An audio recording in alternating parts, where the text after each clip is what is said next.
Hey guys, tonight we journey back to the Caribbean Sea in the late 17th century, where the horizon seems endless. The moon paints silver paths across the water, and somewhere beyond the darkness, a weather-beaten pirate ship drifts slowly with the tide. Before you settle in, take a moment to like the video and subscribe, but only if you genuinely enjoy these long, sleepy journeys into history. Now dim the lights, relax, and let the sound of the waves carry you several centuries into the past. The year is 1687. Far from the crowded ports of Europe, the warm Caribbean breeze hides a secret that no painting or adventure novel ever bothered to mention. From a distance, the pirate brig looks magnificent. Her patched black sails sway lazily against the pale dawn. The long guns rest silently behind wooden gun ports. A faded black flag flutters from the mast, snapping gently whenever the wind changes direction. To anyone watching from shore, she appears fearless, powerful, free. But appearances rarely survive close inspection. If another vessel happened to sail downwind, its crew would notice something long before individual faces became visible. Not the flag, not the cannons, not the shouting. They would smell the ship. The odor drifted across the sea long before voices carried over the waves. It was not one unpleasant smell. It was hundreds. Rotting wood soaked with seawater. Sweaty clothes that had never truly dried. Salted meat turning rancid. Fish scraps forgotten beneath barrels. Bilge water fermenting below deck. Wet hemp rope. Animal waste. Human waste. Smoke. Tar. Old blood. Mold. Sour beer. Burned gunpowder. All of it blended together beneath the tropical sun into something that sailors often described as almost alive. Tonight's story follows one ordinary sailor who discovered this reality not through stories, but by living every exhausting day aboard such a vessel. His name was Thomas Reed. Unlike many famous pirates whose names appeared in court records, Thomas never became captain. No songs celebrated him. No treasure maps carried his name. History remembered almost nothing about him. Yet men like Thomas filled nearly every pirate crew that crossed the Atlantic during the golden age of piracy. He had once been an apprentice cooper in Bristol.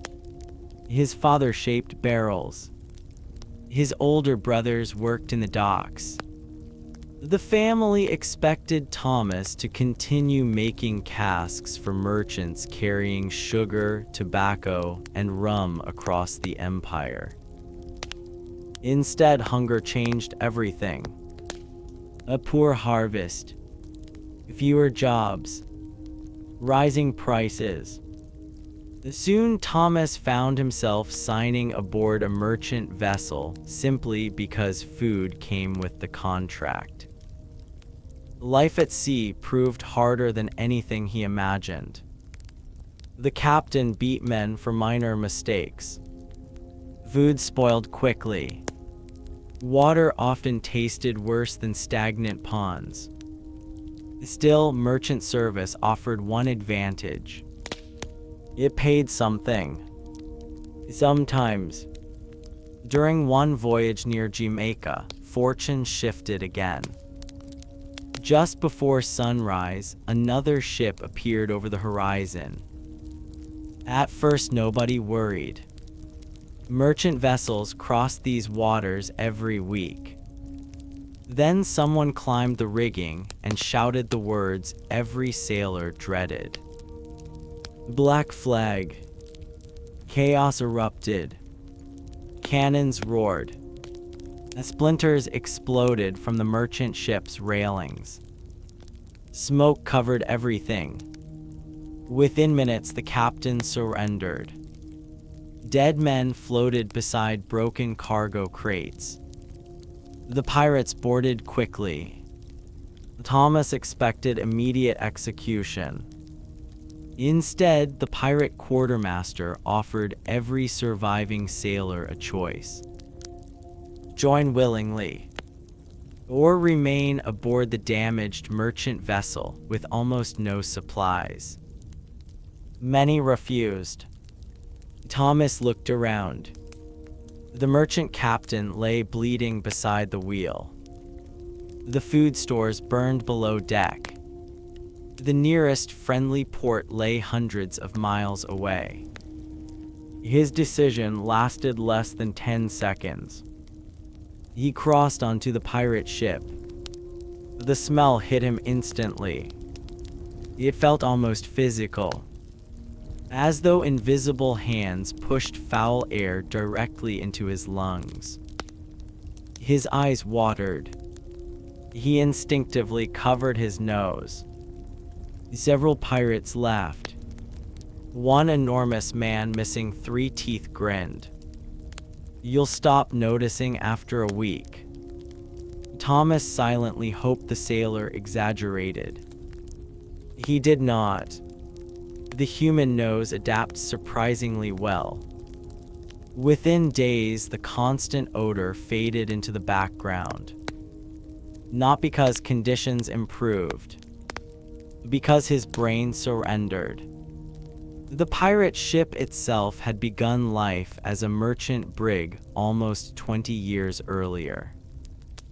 Designed for carrying cargo, not comfort, she possessed cramped sleeping quarters even before pirates captured and modified her. Every available space eventually filled with extra men, weapons, supplies, sails, ammunition, barrels, rope, stolen goods, chickens, goats, and occasionally frightened prisoners awaiting ransom. Personal space practically disappeared. Thomas quickly learned where he would sleep, if sleep truly described the arrangement. Here was no private bunk, no hammock waiting neatly folded. Many pirates simply spread blankets wherever empty floorboards appeared. Sometimes beside cannons, sometimes beneath tables, sometimes directly atop coils of rope. During heavy weather, everyone rolled into one another as the ship pitched violently across the waves. The lower deck rarely stood upright.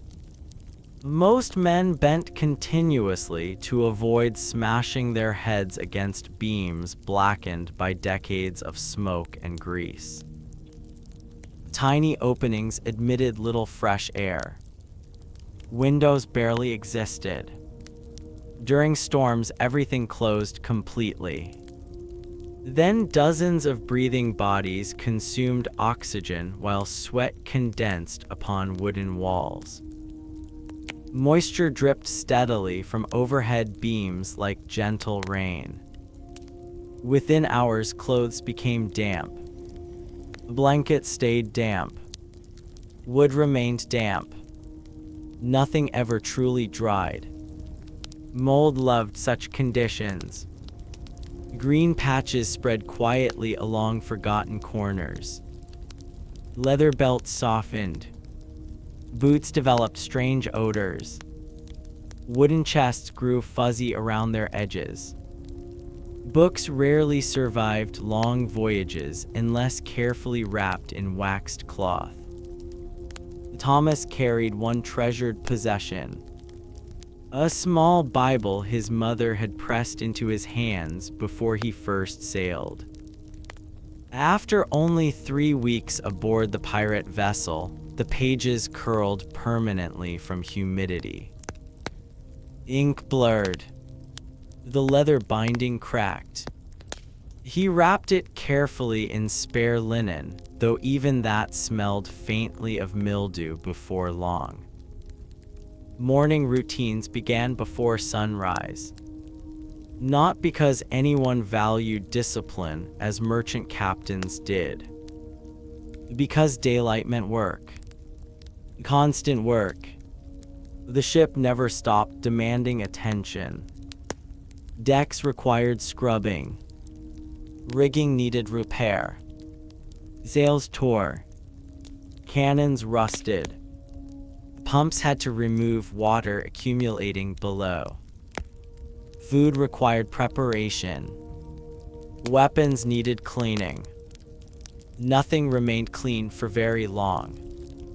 One chore especially puzzled Thomas during his first week. Every morning sailors hauled buckets of seawater across the deck. Then they scrubbed wooden planks vigorously using coarse stones and bundles of old rope. The purpose wasn't appearance. Salt crystals and sand acted like primitive abrasives. Without regular scrubbing, algae, fish slime, spilled food, blood, grease, and countless other substances formed slippery layers dangerous during combat. Yet despite endless washing, the deck never smelled fresh. Years of absorbed organic material refused to disappear. Wood remembers, especially damp wood. Every cannon fired left smoke residue. Every butchered turtle stained planks. Every injured sailor spilled blood. Every tropical rain soaked those memories deeper into the timber. The result lingered year after year. Around mid-morning, Thomas finally explored below deck more carefully. There he encountered perhaps the greatest contributor to the ship's terrible reputation. The bilge. Passengers today rarely think about what happens beneath the visible floor of a wooden ship. Below everything lay the lowest cavity where leaking seawater naturally collected. No sailing vessel remained perfectly watertight. Water seeped continuously through seams despite careful maintenance. Mixed with this seawater came spilled beer, cooking grease, animal blood, rotten vegetables, dead rats, sawdust, mud carried aboard on boots, human waste, oil from lanterns, broken food scraps, and whatever else happened to fall through cracks between planks. Weeks became months. Months became years. The mixture fermented. It developed bubbles. Sometimes gases escaped with audible pops. When sailors opened access hatches, warm air carrying impossible odors surged upward. Thomas gagged immediately. An older pirate named Briggs simply shrugged. "If it smells worse than yesterday," Briggs muttered, "then we're lucky." Thomas blinked. "Lucky." Briggs nodded toward the pumps. "Means she's floating." It sounded absurd. Yet experienced sailors often judged a vessel's condition partly by her bilge. A dry bilge rarely existed. Managing a wet one became normal life. Every day, several crew members operated long wooden pumps for hours. Their muscles strained rhythmically. Water flowed overboard in steady streams. But no pump removed everything. Thick sludge remained. And sludge never forgot. By afternoon, the tropical heat transformed the ship into something resembling an oven. Dark timber absorbed sunlight relentlessly. Below-deck temperatures climbed far beyond comfortable levels. Sweat soaked every shirt. Few pirates owned more than 2 changes of clothing. Soap remained precious. Fresh water even more valuable. Nobody wasted drinking water washing shirts unless absolutely necessary. Instead, clothes dried while covered in salt, body oils, smoke, and dirt. The next day's sweat reactivated every previous stain. Fabric stiffened. Collars darkened. Sleeves became shiny from accumulated grease. Eventually, garments developed lives of their own, hanging almost upright when removed. Thomas attempted washing his linen one evening using seawater. The result disappointed him immediately. Salt remained after drying. The cloth felt rough against his skin. The smell hardly changed. One elderly sailor laughed softly.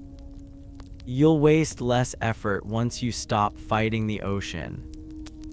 Thomas was beginning to understand what he meant. The sea changed people faster than people changed the sea. As the sun dipped toward the western horizon, the ship's cook prepared supper inside a cramped, brick-lined galley where smoke escaped only reluctantly through a narrow vent. The meal smelled strong long before anyone saw it. Not because it was delicious, but because nearly every ingredient had spent months sealed inside barrels. Salted beef, dried peas, hard biscuit, occasionally onions if fortune smiled.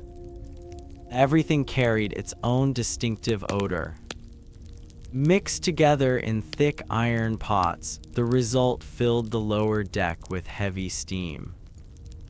Some men welcomed it eagerly. Others quietly wished for fresh bread, fresh vegetables, or fruit they had not tasted for weeks. Thomas accepted his wooden bowl and found a place near the mainmast. As darkness settled over the Caribbean, he looked around at the faces glowing softly in lantern light. Scarred veterans, escaped servants, former fishermen, runaway apprentices, men from England, Ireland, Scotland, France, Africa, and the Caribbean colonies. Different languages, different pasts, yet now they all shared the same floating world. And that world carried a smell unlike anywhere else on Earth. None of them realized that the coming weeks would make the ship even fouler than it already was. The first real storm of the season was still somewhere beyond the eastern horizon, slowly gathering strength over warm Atlantic waters. The first raindrops struck the deck so gently that Thomas barely noticed them. They landed one by one upon the weathered planks, darkening the old oak in tiny circles before disappearing into timber that had absorbed nearly 20 years of salt and moisture. Within moments, those isolated drops became a steady drizzle, and the drizzle soon transformed into warm tropical rain sweeping across the Caribbean with remarkable speed. Every man aboard the brig stopped whatever he had been doing. Nobody complained about getting wet. On a pirate ship, rain was not merely weather, sometimes it was a blessing. Fresh water remained more valuable than gold. Canvas sheets appeared almost instantly. Sailors stretched them carefully between sections of rigging so the rainfall could be directed into waiting barrels. Buckets lined the deck wherever there was room, Even cracked wooden tubs that normally held rope or spare tools found new purpose. Thomas had never seen men work so eagerly. Hours earlier, they had grumbled over every chore. Now they hurried with genuine enthusiasm. Briggs noticed Thomas watching. "Every drop that lands in those barrels," he said quietly, "is one less mouthful of rotten water next week." Thomas nodded. The logic was obvious. No matter how much rain fell, however, the ship herself welcomed far more water than the crew ever desired. The seams between deck planks had expanded and contracted through countless voyages. Although the caulking held remarkably well considering the vessel's age, no wooden ship remained perfectly sealed. Rainwater found tiny openings everywhere. Some dripped harmlessly into buckets below. Others disappeared into hidden spaces inside the hull. Eventually, much of it found its way toward the bilge. The pumps would have plenty of work tomorrow. The storm itself never fully arrived. Instead, the rain lingered through the evening before drifting westward, leaving behind heavy humidity that wrapped around the ship like an invisible blanket. Every blanket, every shirt, every spare sail, every hammock became damp once again. Nothing aboard remained dry for long. That simple fact explained more about the infamous smell of pirate ships than almost anything else. Moisture encouraged life. Not pleasant life. Mold, fungus, rot, bacteria. Tiny organisms invisible to every sailor slowly transformed ordinary organic material into powerful odors. A modern observer might imagine pirates simply needed soap.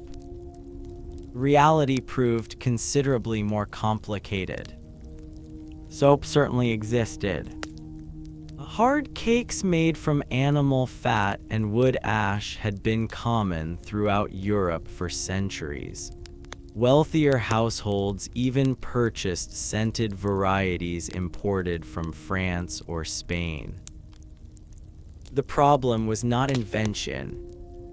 The problem was practicality. Fresh water could never be wasted on regular bathing. Every barrel devoted to washing represented drinking water lost forever. No sensible captain would permit such extravagance during a long voyage. Instead, most men rinsed themselves occasionally with seawater. At first, Thomas thought this sounded reasonable. Water was water. He soon discovered otherwise. Seawater removed loose dirt surprisingly well. It did almost nothing against sweat trapped deep within coarse linen shirts. Worse still, once the saltwater evaporated, tiny crystals remained inside the fabric. Every movement rubbed those crystals against the skin, leaving clothes stiff and uncomfortable. Salt also attracted moisture from the humid Caribbean air. As a result, garments rarely felt completely dry. They remained slightly clammy day after day. The smell never truly disappeared. It merely changed. That evening, Thomas attempted another wash anyway. Standing near the stern, he soaked his shirt in a bucket before twisting it with all his strength. Dark water poured onto the deck. He frowned. The shirt looked cleaner. It certainly did not smell cleaner. Briggs wandered past carrying a coil of rope. is still fighting your clothes. Thomas sighed. I thought it would help. It helps a little. It doesn't feel like it. It isn't supposed to. Briggs leaned against the rail and gazed toward the fading horizon. When I first came to sea, I washed every chance I had. What changed? I ran out of hope. He smiled faintly to show he wasn't entirely serious. After enough voyages, you learn the ship has its own smell. Eventually, that smell belongs to you. Thomas looked down at the damp cloth hanging from his hands. He wondered whether his family would even recognize him after another year at sea. Night settled quietly. Clouds concealed most of the stars, leaving only scattered patches of moonlight dancing across the restless ocean. Lanterns swung gently beneath the beams, casting long shadows that stretched and shrank with every roll of the hull. The cook served a thin stew thickened with dried peas and scraps of salted beef. Nobody expected culinary excellence. They expected calories. Around the mess area, conversation drifted lazily from one subject to another. A French gunner insisted he had once seen a whale larger than a church. An Irish helmsman claimed sharks could smell fear from half a mile away. Someone else swore a ghost ship followed hurricanes. Thomas mostly listened. The stories mattered almost as much as the food. Long voyages demanded entertainment wherever it could be found. Without books, newspapers, or music beyond the occasional fiddle, conversation became one of the crew's greatest luxuries. Unfortunately, conversation also carried another unpleasant reality. Breath. Most sailors suffered from terrible teeth. Sugar plantations filled Europe with cheap sugar, but dentistry remained primitive. Cavities spread quickly. Broken teeth rarely received treatment beyond simple extraction. Many pirates lived with chronic infections inside their mouths. Combined with months of salted food and almost no fresh fruit, their breath often became remarkably unpleasant. No one mentioned it. Everyone suffered equally. Thomas noticed another habit that puzzled him. Several sailors chewed cloves. Not because they enjoyed the taste. They hoped the strong spice would disguise foul breath for a while. Others preferred tobacco. Some simply accepted reality. After supper, the carpenter inspected several beams below deck. Thomas accompanied him, carrying a lantern. The lower compartments felt noticeably warmer than outside despite the evening breeze. Air barely moved. The lantern flame flickered only slightly. Moisture coated the ceiling. Tiny droplets gathered overhead before falling silently onto crates and barrels beneath. The carpenter stopped beside one supporting timber. He scratched the surface with a knife. Fresh pale wood appeared beneath. Still sound, he murmured. Thomas watched with curiosity. How can you tell? Rot. What about it? It begins quietly. The older man tapped the beam. If the wood softens too much, the sea eventually finishes the job. Thomas ran his fingers across another section. The timber felt slimy. Not soaking wet. simply damp enough to encourage decay. No matter how often sailors scrubbed the ship, nature constantly tried to reclaim it.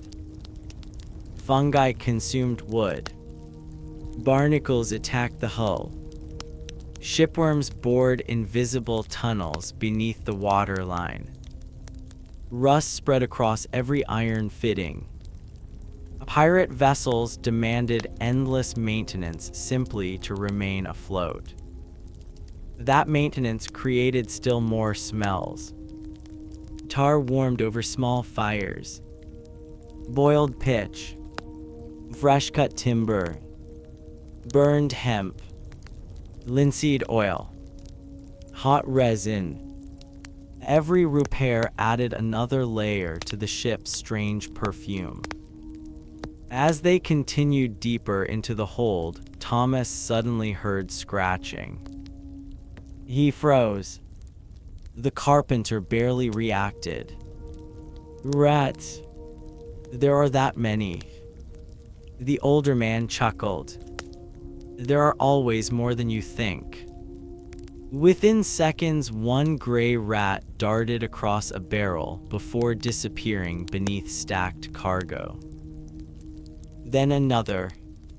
Then a third. Pirate ships practically invited rodents aboard.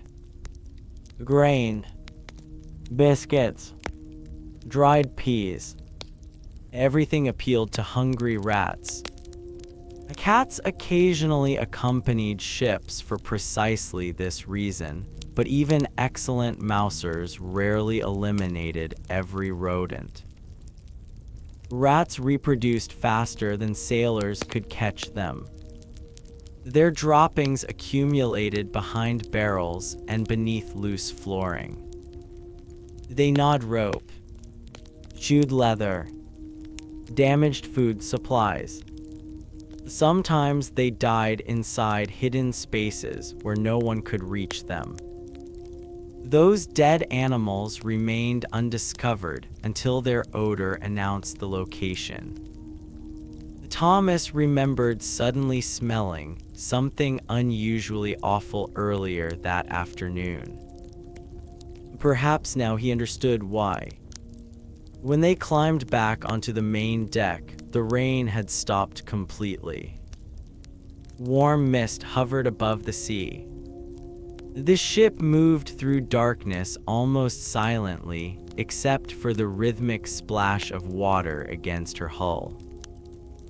For the first time since joining the pirates, Thomas found a quiet moment alone. He leaned upon the rail and stared toward the empty horizon. Somewhere beyond that darkness lay England. His mother. His brothers. The workshop where barrels once seemed unbearably boring. How strange life appeared now. Only a few months earlier, he had complained about the smell of fresh-cut oak, horse carts, and damp warehouses beside Bristol Harbor. He would have gladly traded every exotic Caribbean sunset for those ordinary scents. Memory itself seemed connected to smell. A single familiar aroma could transport the mind years into the past. Unfortunately, pirate ships offered almost no pleasant reminders of home. Instead, they slowly replaced old memories with new ones. Tar, smoke, salt, bilge, sweat, old rope, wet canvas. Thomas wondered whether, after enough years, those would begin to feel comforting as well. Behind him, laughter suddenly erupted. One sailor had discovered something moving inside a barrel of flour. The crew gathered around. Inside crawled dozens of pale beetle larvae. Nobody appeared especially surprised. The cook sighed. "We sift it tomorrow." One younger pirate grimaced. Can we still eat it? The cook raised an eyebrow. If we don't, we'll be hungry. That settled the matter. The flour would simply be strained through coarse cloth. Most insects would remain behind. Some inevitably would not. A protein, Briggs liked to joke, came free of charge. Thomas managed a weak smile. His standards had already begun changing. The realization disturbed him far more than the insects themselves. Near midnight, the watch changed. Fresh men climbed into the rigging, while exhausted sailors searched for places to sleep. Thomas unrolled his blanket beside a cannon secured firmly against the hull. The wood beneath him still felt damp despite the day's heat. Above, the beams creaked softly. Somewhere below, the pumps dripped steadily into the darkness. A rat scratched behind nearby barrels. Someone coughed violently before settling into silence. Another sailor muttered through a nightmare. The mingled smells of wet wool, smoke, stale stew, human sweat, tar, and old timber surrounded every sleeping man like an invisible blanket. Yet Thomas noticed something remarkable. He no longer gagged. He no longer instinctively covered his nose. The ship had not become cleaner. His senses had simply surrendered. Sleep finally arrived as the brig rocked gently beneath the cloudy Caribbean sky. None of the men resting that night knew that dawn would bring visitors no pirate ever welcomed. Not a Navy patrol, not a rival crew, but something far smaller and far more dangerous. Hidden inside the ship's food stores, an army of lice, fleas, and disease-carrying vermin was about to remind every soul aboard that the deadliest enemies at sea were often too small to see. The first sign that something had changed was not a cry of pain. It was silence. Thomas awoke before sunrise, expecting to hear the usual chorus of sounds that marked another day aboard the pirate brig. Normally, there would already be boots scraping across damp planks, men arguing over breakfast, the carpenter striking wood with his mallet, and somewhere below deck the steady groaning of the pumps. Instead, only the sea spoke. The vessel rolled gently upon long Atlantic swells, while a pale gray dawn slowly revealed the outlines of the rigging overhead. Thomas pushed himself upright, rubbing sleep from his eyes. The blanket beneath him felt colder than usual. Everything still smelled exactly the same. Wet canvas, old smoke, tar, salt, the heavy odor of dozens of sleeping men. Yet there was another scent mixed among them. It was faint, sweet, almost sickeningly sweet. Not pleasant like fresh fruit. Something closer to meat left too long beneath a summer sun. He frowned. The smell disappeared as quickly as he noticed it. Perhaps he imagined it. Around him, several sailors slowly stirred. One man scratched furiously at his neck before standing. Another rubbed both arms until flakes of dried skin drifted onto the deck.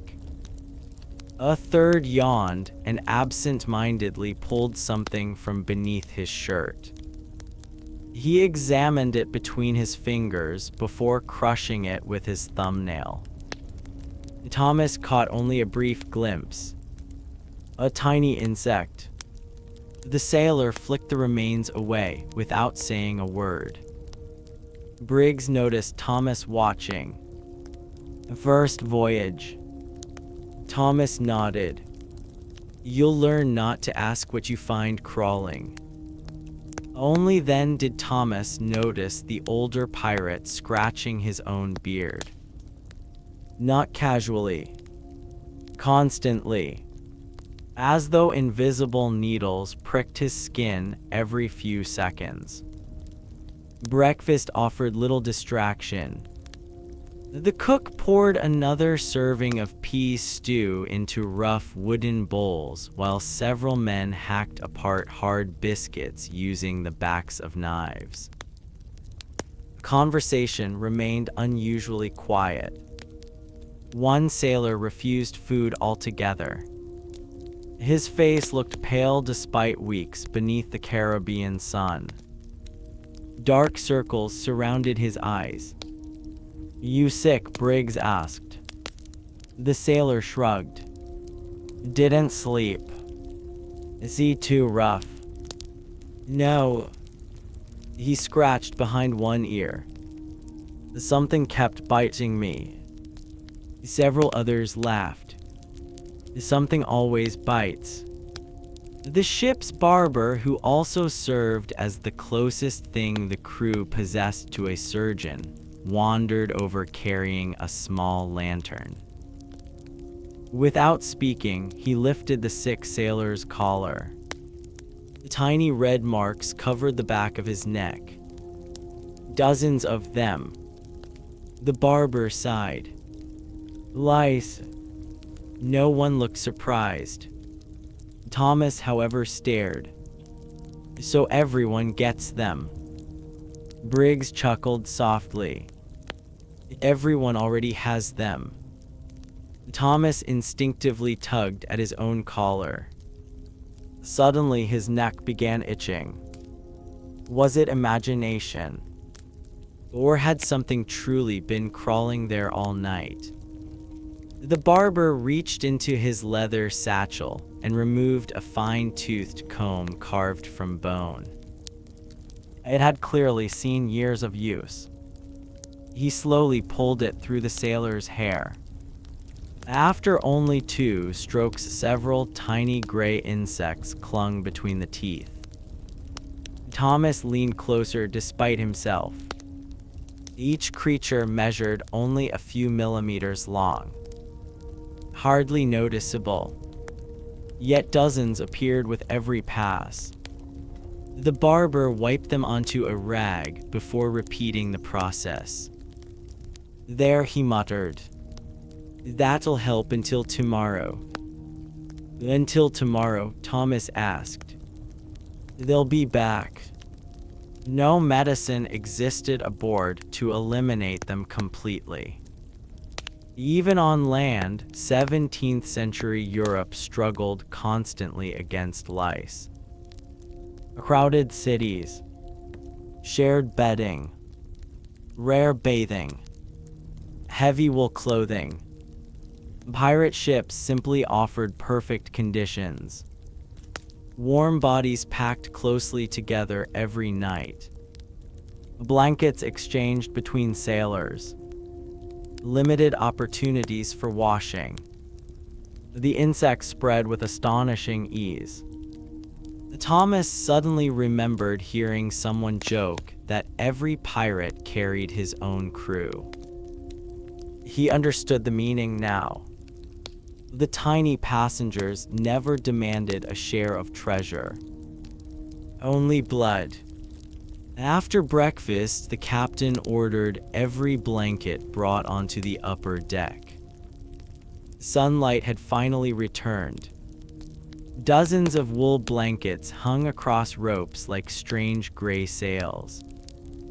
The crew beat them vigorously with sticks.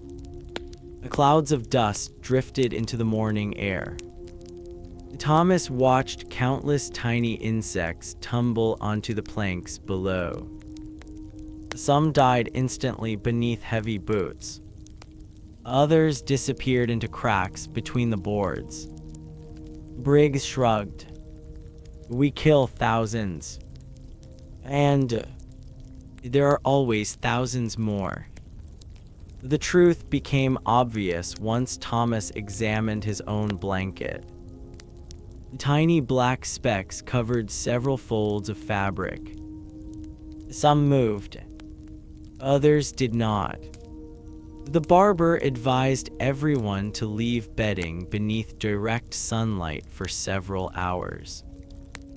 Heat sometimes reduced the infestation, never permanently. The insects always returned. Life aboard the ship simply favored them. Later that morning, Thomas received another unpleasant lesson. The carpenter assigned him to help inspect the food storage. Several barrels had developed strange odors during the previous week. Thomas assumed spoiled meat must be responsible. The reality proved far worse. As soon as they pried open one flour barrel, movement rippled across the surface. Hundreds of tiny beetles scattered away from the light. The flour itself seemed alive. Thomas stepped backward. Can anyone eat this? The cook scooped up a handful. He examined it thoughtfully before letting it fall through his fingers. We'll sift it. Thomas stared. That's all. What else would you suggest? Throwing away food simply wasn't possible. Pirate crews often remained weeks away from friendly ports. Every barrel represented survival. If insects claimed part of the flour, sailors accepted the loss. They removed what they could. The rest became tomorrow's bread. Nearby, another barrel contained dried peas. At first glance, everything looked normal. Then the carpenter lifted several inches of peas with a wooden scoop. Beneath them lay a dead rat. Its body had swollen dramatically. The smell struck everyone immediately. That sweet odor Thomas noticed before sunrise. Now he recognized it. Death. The cook swore under his breath. No one touched the barrel. The carpenter carefully dragged it onto the deck. After a brief discussion, the captain ordered the entire contents thrown overboard. It represented a painful waste. Yet even hardened pirates refused food contaminated by decay that obvious. Thomas watched the gray body splash into the sea. Within moments, dark shapes appeared beneath the surface. Sharks. The ocean rarely wasted anything. As the day warmed, another smell gradually spread through the vessel. Vinegar. Several sailors dipped cloths into wooden buckets before wiping tables, barrels, and sleeping areas. Thomas asked Briggs why. The barber says it keeps sickness away. Does it? Briggs shrugged. Nobody knows. Throughout history, people often believed powerful smells could combat disease. Vinegar became popular aboard ships because it helped remove certain odors while discouraging mold from growing quite so quickly. Whether it truly prevented illness remained uncertain. Still, it made the lower deck slightly more bearable. Slightly. Thomas volunteered to help. For nearly an hour, he wiped beams blackened by decades of smoke. The cloth turned almost completely black. Yet the timber underneath remained dark. Years of soot had penetrated deep into the grain itself. Wood remembered everything. Smoke from cooking fires. Smoke from cannon battles. Smoke from lanterns burning whale oil. Each year left another invisible layer. Around midday, an excited shout echoed from above. "Sail off the larboard bow." Instantly, every man abandoned his work. Spyglasses appeared. The captain climbed halfway up the rigging. Thomas squinted toward the distant horizon. At first, he saw nothing. Then a tiny white triangle emerged against the brilliant blue sea. Another ship. Far away. No one knew whether she belonged to merchants, the Royal Navy, Spanish patrols, or fellow pirates. The captain observed quietly for several minutes. Finally, he climbed back down. "We stay our course." Relief spread through the crew. Battle meant excitement. Battle also meant blood. Blood meant more stains soaking into already filthy decks. Thomas noticed something curious. Before returning to work, nearly every sailor adjusted his clothing. Not for appearance, to scratch. Hands disappeared beneath collars. Inside boots. Under belts. Several men openly searched their shirts for crawling insects. No one seemed embarrassed. Privacy barely existed aboard ship. Human discomfort became communal. The afternoon grew brutally hot. Humidity settled over the brig like a heavy blanket. The sweat rolled continuously down every face. Thomas wiped his forehead only to discover fresh moisture immediately replacing it. His shirt clung to his back. Salt crystals formed around the edges of the fabric. Even breathing felt thick. The barber approached carrying another small pot. Inside floated rendered animal fat mixed with herbs. "What is it?" Thomas asked. "Ointment." "For what?" "Fleas." Thomas accepted a small amount. The greasy mixture smelled strongly of rosemary and garlic. He rubbed it across both ankles. Whether the herbs actually repelled insects hardly mattered. The thick grease created a temporary barrier against bites. Every sailor possessed his own favorite remedy. Some swore by tobacco. Others preferred vinegar. A few believed rubbing rum onto the skin worked best. Most remedies probably accomplished very little. Hope itself sometimes proved comforting.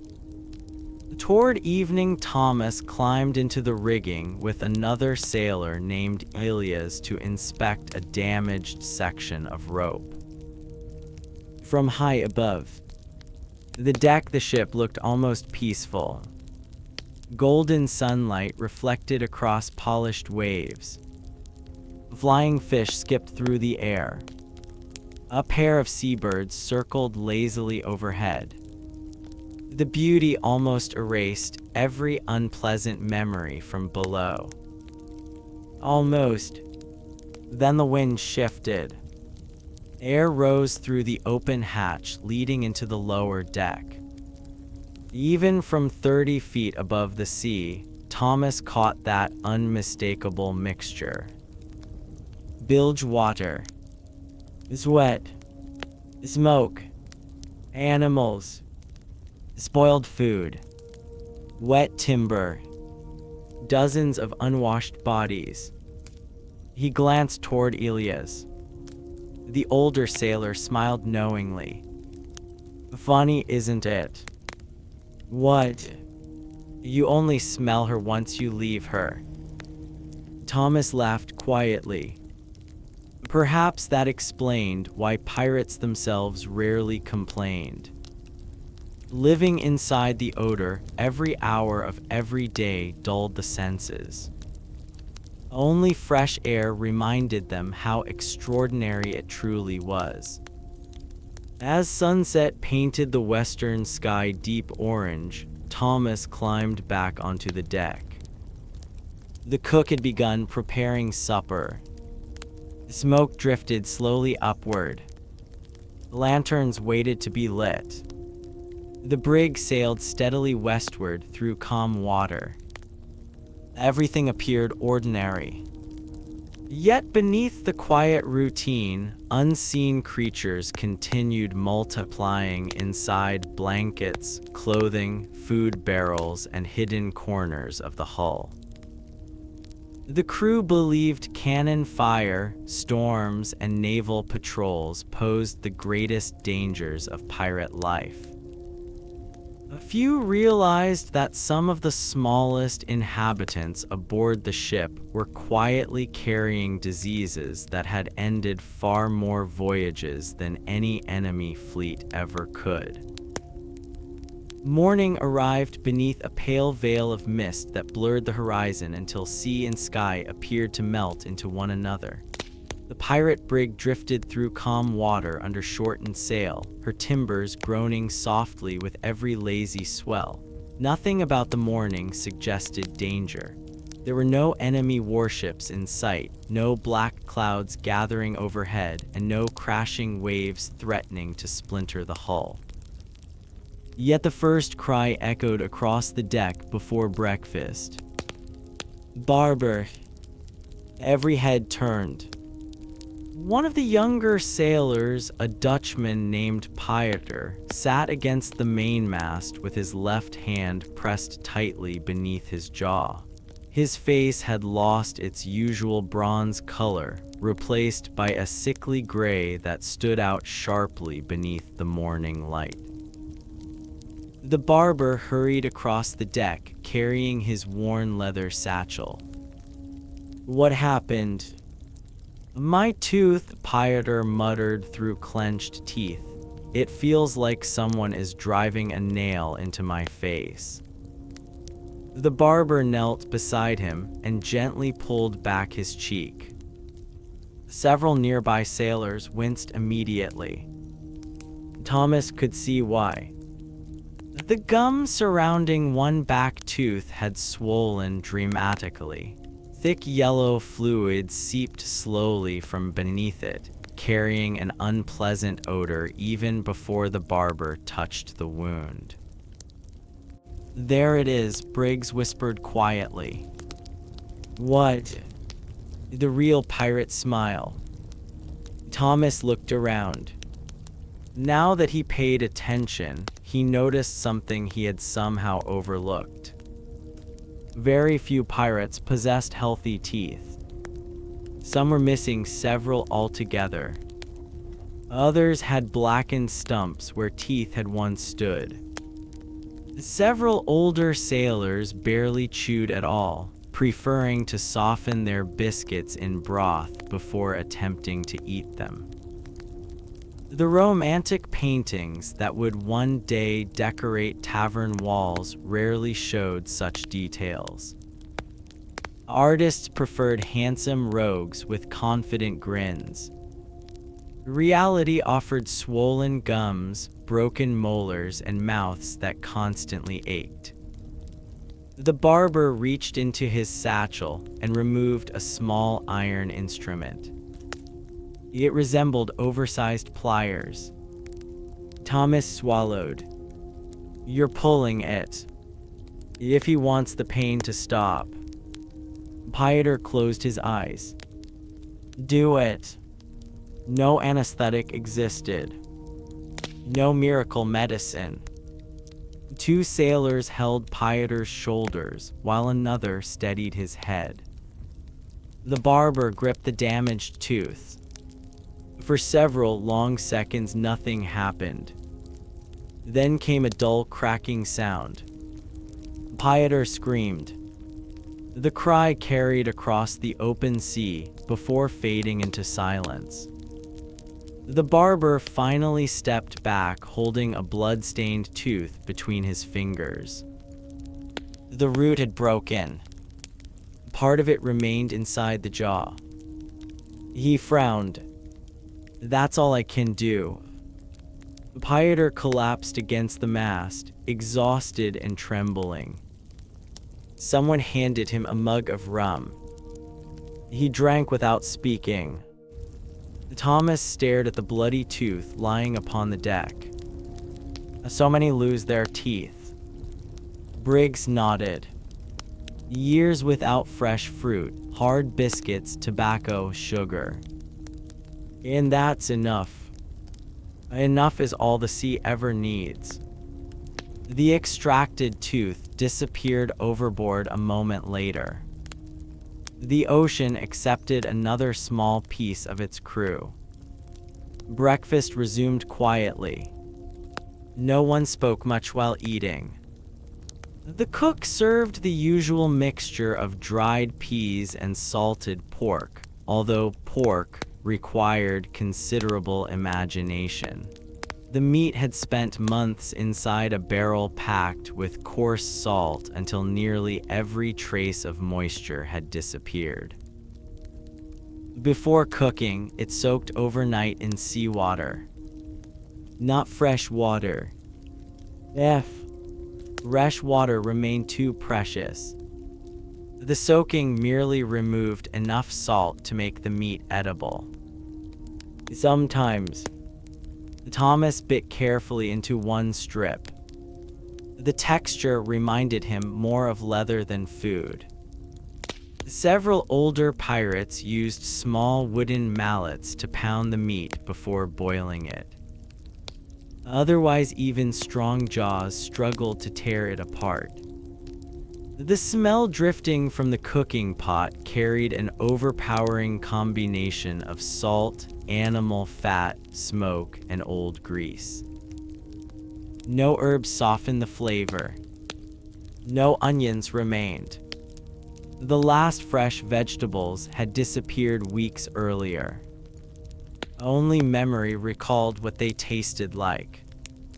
As breakfast ended, the quartermaster ordered several men below deck to inspect the water barrels once again. Thomas joined them. The lower hold remained surprisingly cool compared with the blazing deck above, but the air hardly moved. Lantern light flickered weakly through the darkness. The first barrel appeared normal. The second seemed acceptable. The third produced immediate concern.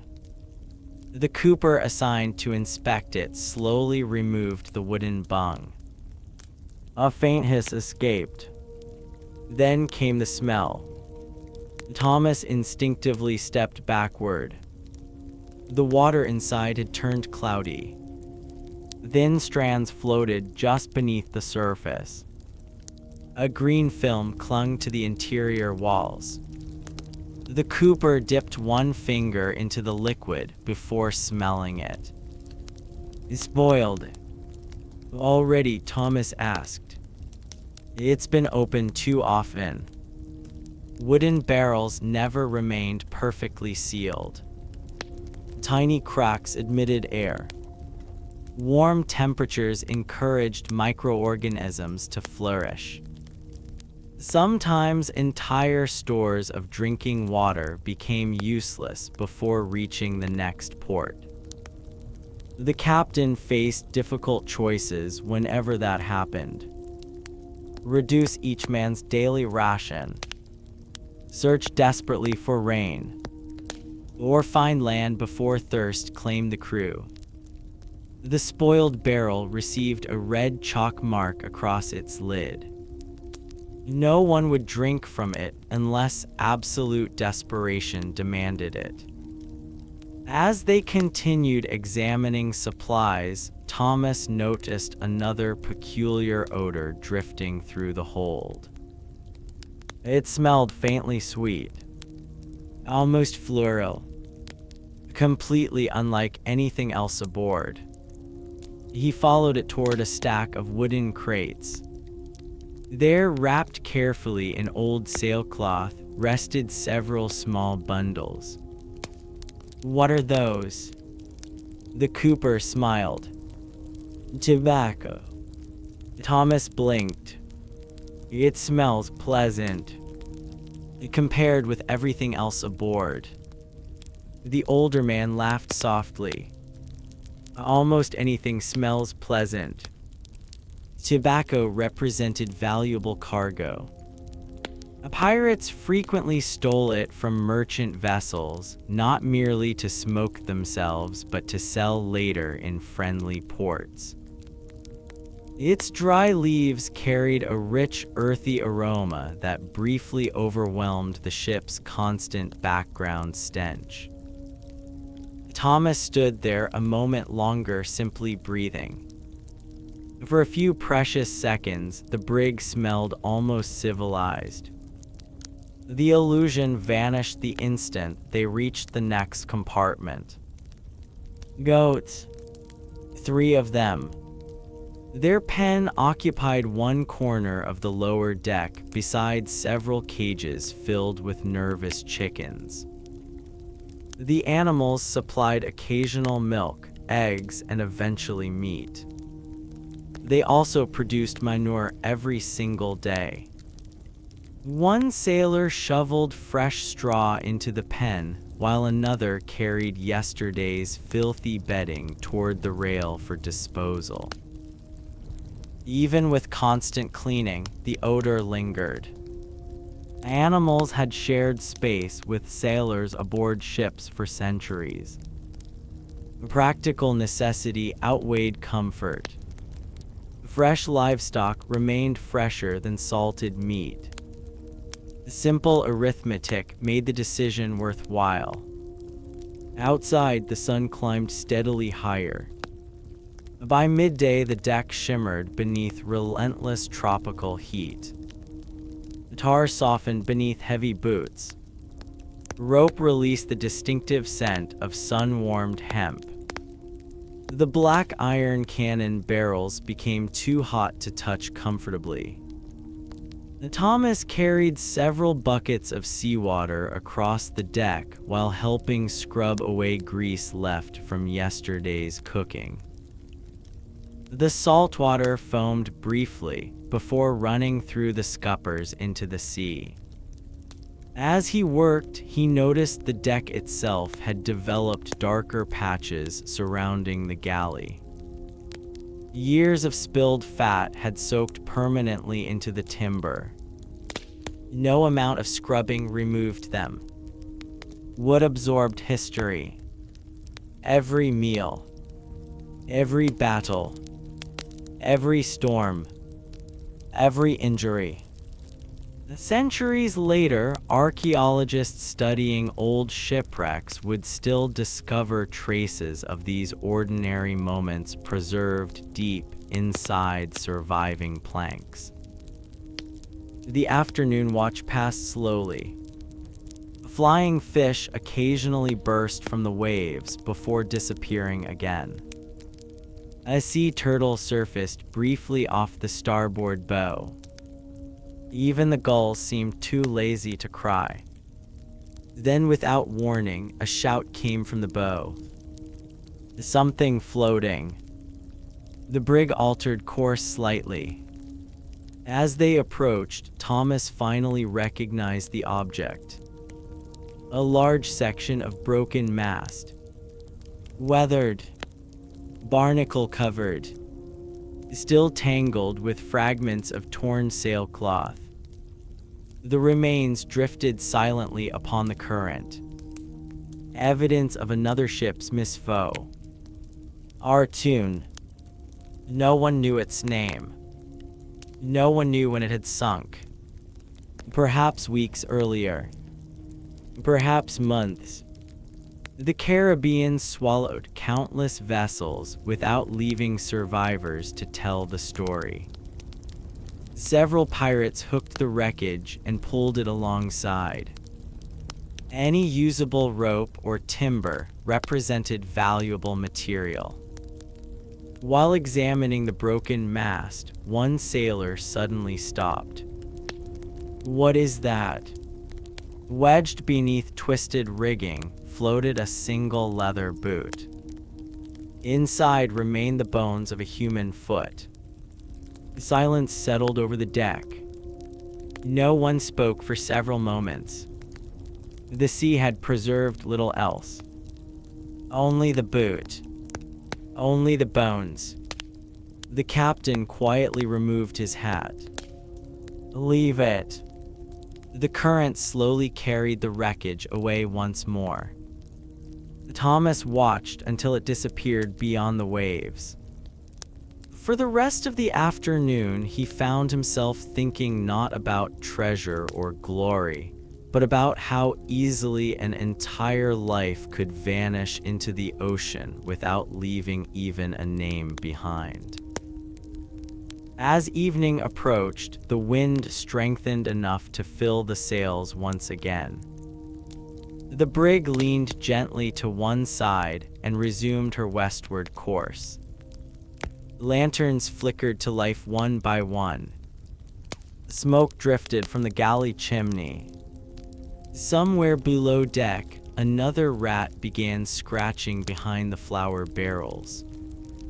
A pirater lay quietly near the stern, one side of his face swollen almost beyond recognition after the morning's extraction. The barber checked on him twice before sunset. Infection remained his greatest fear. Without realizing it, every man aboard lived surrounded by invisible enemies, not only insects and spoiled food, but tiny wounds that refused to heal in the damp, filthy environment of a wooden pirate ship.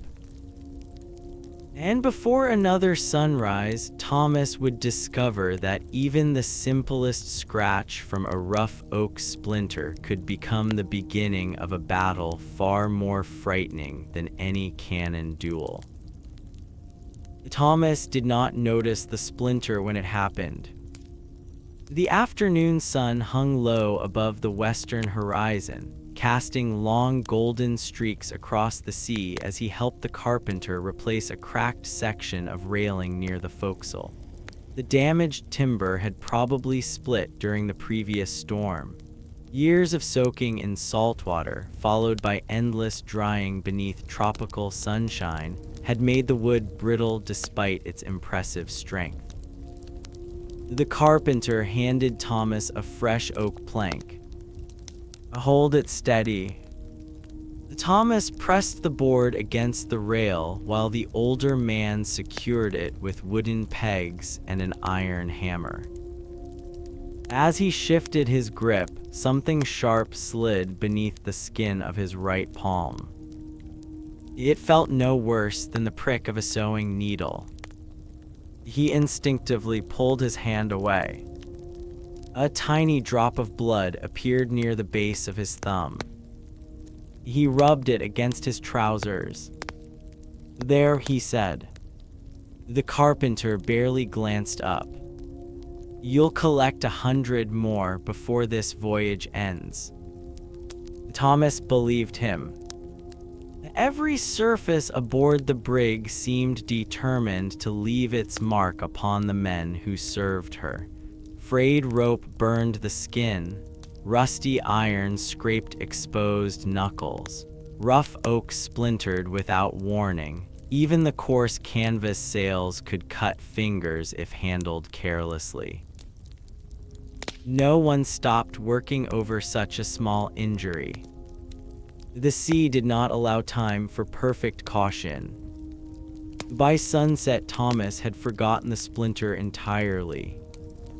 The evening meal passed quietly. The cook had managed to catch 2 large mahi-mahi during the afternoon using heavy hand lines trailing behind the ship. Fresh fish transformed the mood of the crew almost immediately. It was a rare luxury. Several sailors gathered around the galley while the cook cleaned the fish upon a thick chopping block darkened by years of use. The scales flew in every direction. The seagulls appeared almost instantly, circling overhead with sharp cries. The smell differed dramatically from the usual salted meat. Fresh, clean, briny. For a brief hour, the pirate ship carried the pleasant aroma of roasting fish instead of preserved beef and ancient pork. Even Briggs smiled. Now this, he said, accepting a generous portion, almost reminds me why I stayed at sea. Thomas laughed. I thought you stayed for treasure. Briggs chewed thoughtfully before answering. I stayed because after enough years ashore, I realized I belonged nowhere else. Thomas studied the older sailor's face. Deep wrinkles surrounded his eyes. His beard had turned almost entirely gray. Countless tiny scars crossed his weathered hands. Briggs looked less like the terrifying pirates described in popular stories and more like an old craftsman whose workshop simply happened to float upon the ocean. What did you do before all this? Thomas asked. Briggs stared out toward the darkening sea. I made fishing nets. In England. Scotland. You miss it. The old sailor remained silent for so long that Thomas wondered whether he intended to answer at all. Finally, he nodded. Every winter. That simple reply carried more weight than a long speech ever could. Night settled over the Caribbean. The crew finished eating before darkness completely swallowed the horizon. Fresh fish spoiled quickly in warm climates, so every scrap disappeared. Even the bones found use. The cook dropped many of them into a pot that would simmer overnight into a thin broth. Nothing edible went to waste. Thomas stretched out beside his usual cannon and flexed his sore fingers. Only then did he notice his palm. The tiny puncture had become red. Not dramatically, just enough to catch his attention. He pressed gently around the wound. It felt warm. He frowned but thought little more about it. Minor injuries happened every day. Sleep arrived easily. The brig rolled through calm seas while the watch changed quietly overhead. Lanterns swung beneath the beams. The familiar chorus of creaking timber, slapping waves, distant footsteps, and occasional snores blended into the strange lullaby that every sailor eventually accepted as normal. Somewhere beneath the floorboards, a rat gnawed steadily. Another scratched inside the bulkhead. Thomas hardly noticed anymore. The ship possessed hundreds of sounds.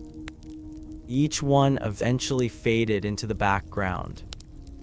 He dreamed of home. Not dramatic adventures. Not hidden treasure. Only the smell of freshly cut oak inside his father's cooperage. Fresh wood. Dry wood. Wood untouched by salt or mold. When morning came, he woke before dawn with a dull ache in his hand. The small wound had swollen noticeably during the night. His skin looked tight. Redness spread across the palm in a circle nearly the size of a silver coin. He flexed his fingers. Pain shot toward his wrist. Briggs noticed immediately. Let's see. Thomas held out his hand. The older sailor examined it carefully. Best show the barber. It's only a splinter. Briggs shook his head. Only a splinter killed better men than either of us. Thomas blinked. Surely not. You've still got much to learn. The barber sat near the galley, sharpening a razor when they approached. Without a word, he inspected the swollen hand. Where's the splinter? I thought it came out. You thought? The barber sighed. He opened his satchel and removed a slender metal needle. Thomas suddenly felt uneasy. What are you doing? Finding what you missed. The needle disappeared gently into the wound. Thomas gritted his teeth. The barber worked with remarkable patience, probing beneath the skin while tiny beads of blood formed around the opening. After nearly a minute, he stopped. There. Using small tweezers, he slowly withdrew something no longer than a grain of rice. A thin fragment of dark oak. Thomas stared. I never even saw it. That's how they catch you. The barber cleaned the wound using vinegar. It stung fiercely. Then he wrapped the hand in clean linens. As clean as we've got, he muttered. Will it heal? If fortune smiles. Thomas sensed there was more the barber chose not to say. Throughout the 17th century, infection remained one of humanity's greatest enemies. People understood that wounds sometimes turned deadly. They simply did not know why. No sailor had heard the word bacteria.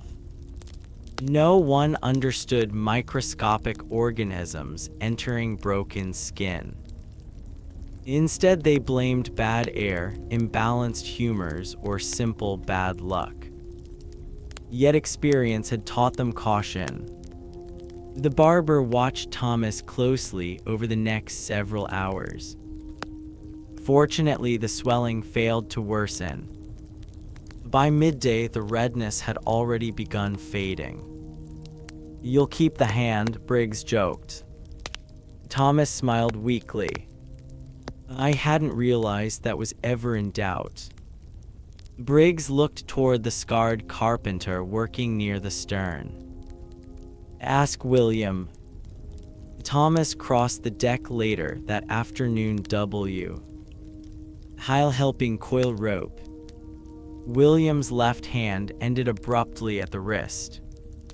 A neatly carved wooden hook rested beside him. What happened? Thomas asked carefully. William glanced at the missing hand. A splinter. Thomas waited. Surely there had to be more. William chuckled. That's where it began. He explained that years earlier, while serving aboard a French privateer, a tiny wooden splinter beneath one fingernail had become infected. The finger swelled. Then the hand. Within days, black streaks crept toward the elbow. The ship's surgeon amputated the hand to save his life. Whether the operation truly saved him or simple luck intervened, William never knew. But he survived. Many others did not.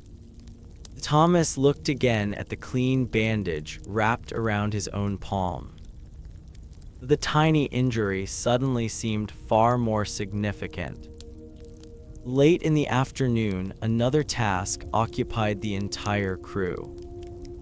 Laundry, if it could even be called that.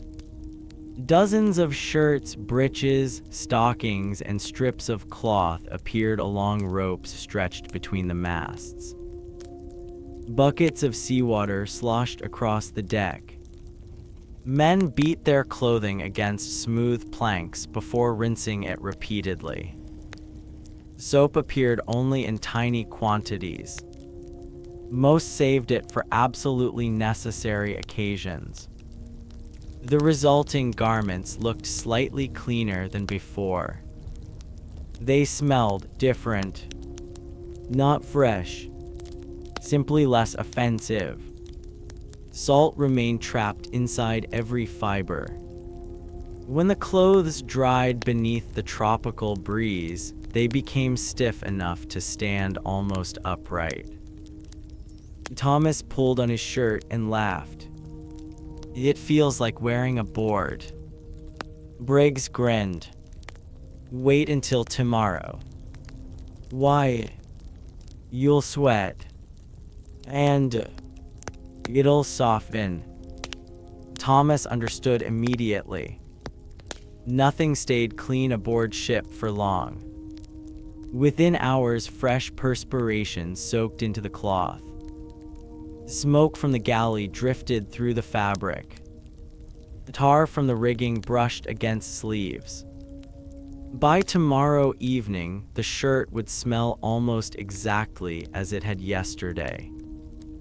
The cycle never truly ended. As sunset approached, dark clouds gathered once again over the eastern horizon. Not another storm. Something else. Hundreds of seabirds. They circled in enormous numbers, diving repeatedly into the sea before rising again with silver fish flashing in their beaks. The captain studied them through his spyglass. Land somewhere nearby. Thomas searched the horizon. I don't see any. You won't. The captain lowered the glass. But the birds know where it is. Every experienced sailor understood that certain birds rarely wandered far from shore. Their presence often revealed islands still hidden below the curve of the earth. Hope spread quietly through the crew. Land meant fresh water, fresh fruit, fresh meat, perhaps even fresh bread. Most importantly, it meant a chance, however brief, to escape the floating world whose odors had become part of their own skin. None of them yet realized that the island lying just beyond the horizon held dangers entirely different from those aboard the brig, and before another 2 days had passed, Thomas would discover that sometimes the air on land could be even more deadly than the smell trapped inside a pirate ship. By the following morning, the birds had multiplied. They appeared first as scattered black dots against the brightening eastern sky. As the sun climbed higher, the dots became dozens, then hundreds.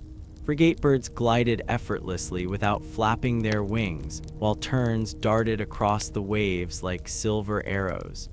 Occasionally, a pelican plunged headfirst into the sea with astonishing force before emerging with a wriggling fish held triumphantly in its enormous bill.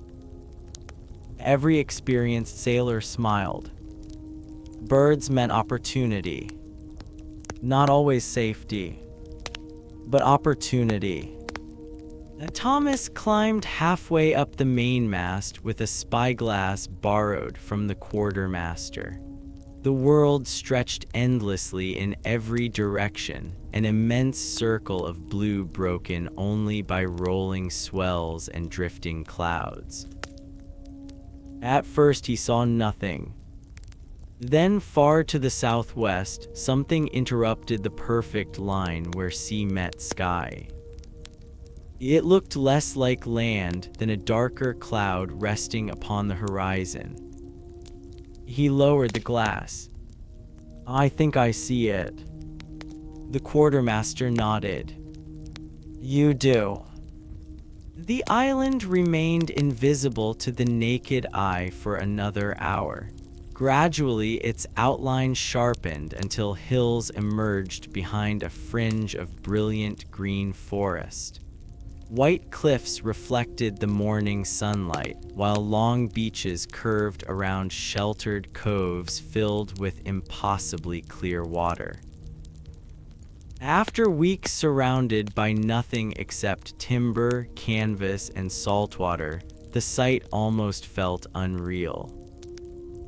Several younger sailors cheered. Even Briggs seemed lighter. "I've dreamed about trees all week." Thomas laughed. "You miss trees." "I miss things that don't move." The pirate brig reduced sail as she approached cautiously. Hidden reefs destroyed careless captains every year. Water that appeared calm, and inviting, often concealed jagged coral waiting just beneath the surface. Many Caribbean islands guarded themselves more effectively with reefs than with soldiers. A sailor stationed at the bow called out constantly, "5 fathoms." A few moments later, 4.5. The helmsman adjusted course. The brig glided slowly toward a narrow channel where deeper water wound safely through the coral. Thomas leaned over the rail. The sea had transformed completely. Gone was the dark blue of the open ocean. Here the water glowed shades of turquoise, emerald, and pale sapphire. Sunlight reached all the way to the sandy bottom where colorful fish moved lazily among waving sea grass. It looked almost peaceful enough to invite swimming. Briggs noticed Thomas staring. "Don't." "Why?" "Sharks." Thomas looked again. The water appeared perfectly harmless. Then he noticed a long gray shadow passing silently beneath the hull. It disappeared almost as quickly as it had appeared. He stepped back instinctively. The anchor dropped with a thunderous splash shortly before noon. A heavy iron chain rattled through the hawse pipe before settling firmly against the seabed. The brig swung gently with the tide. For the first time in weeks, the ship stopped moving forward. An unusual stillness settled across the deck. Without the constant rush of wind through the rigging, every smell aboard seemed stronger. Smoke from breakfast lingered. Tar warmed beneath the tropical sun. The familiar odor of damp wood rose from every plank. Thomas suddenly understood something. The ship smelled worse while standing still. At sea, the endless breeze carried many odors away. At anchor, warm air trapped everything aboard. The captain gathered the crew. "We're here for water." Nothing more needed saying. Treasure could wait. Fresh water could not. Within minutes, the longboat splashed into the bay. Thomas climbed aboard beside Briggs, William, and 6 others carrying empty barrels. The oars dipped together. The small boat glided toward shore. As they approached the beach, Thomas noticed something extraordinary. The air. It smelled alive. Not merely fresh. Alive. Warm earth. Flowers hidden somewhere within the trees. Leaves warming beneath the sun. Even the faint scent of fruit drifting from the forest. After so many weeks breathing nothing but the atmosphere of the pirate ship, the difference nearly overwhelmed him. He inhaled deeply. Again. And again. Briggs laughed quietly. "It feels strange, doesn't it?" "It smells." Thomas struggled to find the right word. Clean. The older sailor smiled. You'll appreciate that more after enough years. The longboat scraped gently against white sand. Thomas jumped into ankle-deep water. The sand felt astonishingly soft beneath his bare feet. The solid ground barely seemed real after so many weeks at sea. His legs instinctively compensated for waves that no longer existed. Several sailors staggered awkwardly. William grinned. "See legs." Thomas frowned. "I feel like the island's moving. It'll stop by tomorrow." The crew immediately began rolling empty barrels toward a small freshwater stream flowing from the hills. The captain allowed no wandering, no unnecessary exploration. Work came first. The stream itself emerged from dense jungle shaded by towering palm trees and broad-leafed tropical plants, unlike anything Thomas had seen in England. The clear water tumbled over smooth stones before disappearing into the bay. Several men dropped to their knees and drank directly from the stream. Cold, sweet, pure. Thomas closed his eyes as the water slid down his throat. He had almost forgotten what truly fresh water tasted like. No stale wooden flavor, no sour aftertaste, no hint of algae. Simply water. For several minutes, nobody hurried. The moment deserved to be enjoyed. Then the quartermaster clapped his hands. "Fill the barrels." Work resumed immediately. While others rolled casks into position, Thomas noticed something unusual growing beside the stream. Bright green citrus trees. Dozens of them. Heavy branches sagged beneath round yellow fruit. He reached toward one. Briggs stopped him. "Ask first." Thomas looked confused. "There isn't anyone here." "You don't know that." The older sailor scanned the forest carefully. Many Caribbean islands appeared deserted, while actually supporting small settlements hidden beyond the coastline. Pirates preferred avoiding unnecessary conflict. Eventually, the captain examined the surrounding area himself.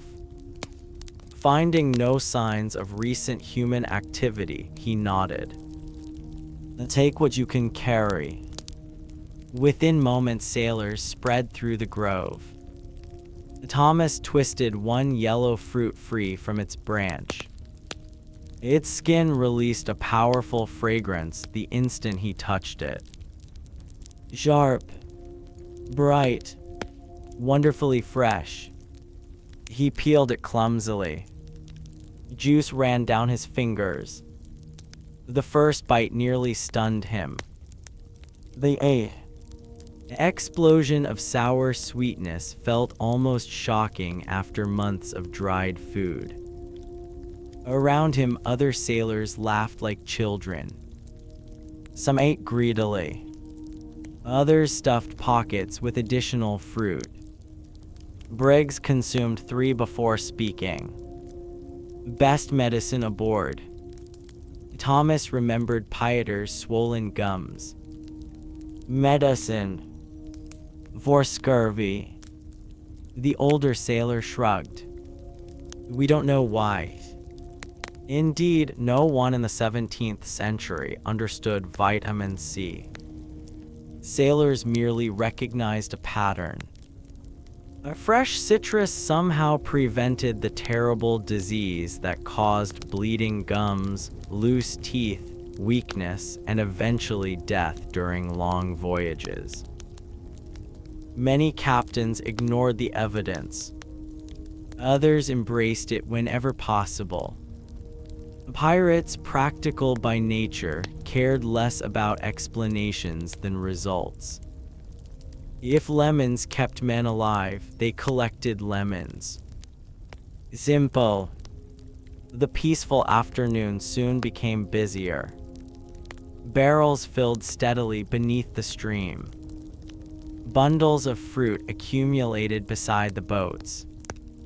Several sailors gathered fallen coconuts. Others searched for edible plants familiar to experienced Caribbean travelers. Thomas wandered only a short distance from the beach while carrying another empty cask. The jungle felt remarkably different from the sea. Everywhere insects hummed. Bright parrots flashed between branches. Small lizards vanished across sunlit rocks. The air itself seemed thick enough to touch. Then he stopped. A smell drifted toward him. Smoke. Not the familiar smoke from the brig's galley. Wood smoke. Fresh. Nearby. He froze. Someone else occupied the island. He listened carefully. No voices. No footsteps. Only birds. Thomas followed the scent cautiously through the trees until he reached a small clearing. The remains of a campfire sat cold beneath several stones. Ash still looked gray rather than washed white by rain. Someone had used this place recently. Very recently. Beside the ashes lay fish bones and the remains of a woven basket. Thomas felt the hairs rise along the back of his neck. He hurried back toward the beach. Briggs looked up as Thomas approached. What happened? I found a campsite. The older sailor's expression changed instantly. How old? I don't know. The captain examined the site himself an hour later. He crouched beside the ashes before touching them carefully. Cold, but not ancient. Someone had definitely visited within the past several days. No tracks remained. The tropical humidity erased footprints quickly. The captain stood. We leave before sunset. No one argued.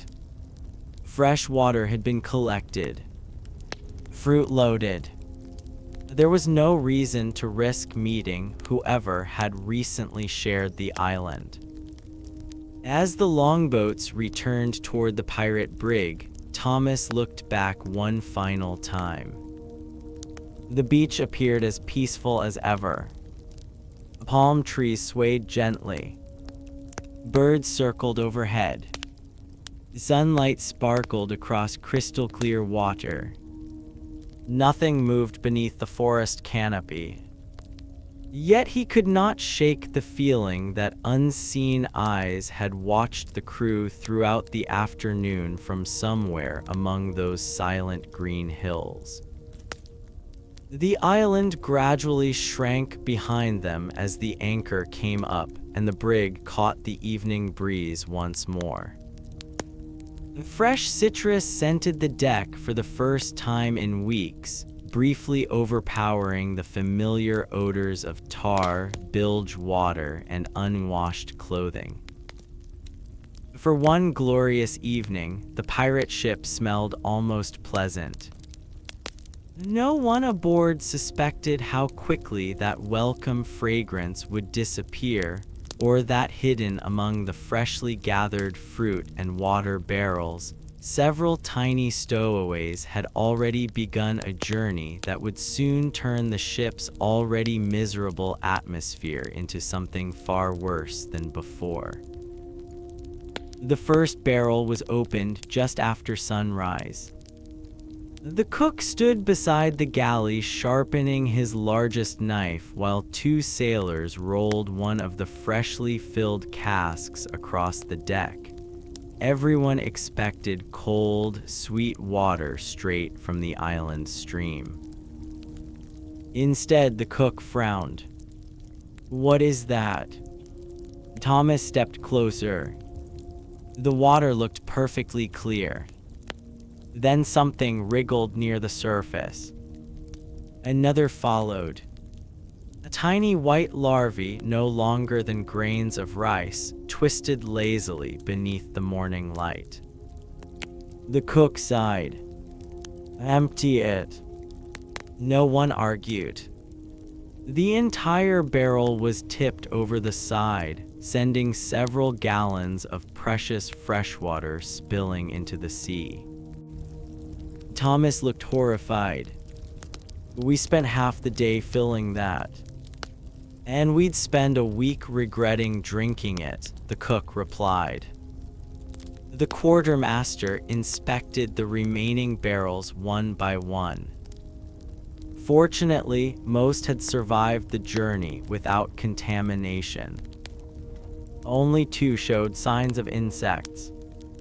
The captain considered the loss acceptable. Water could be replaced. Dead sailors could not.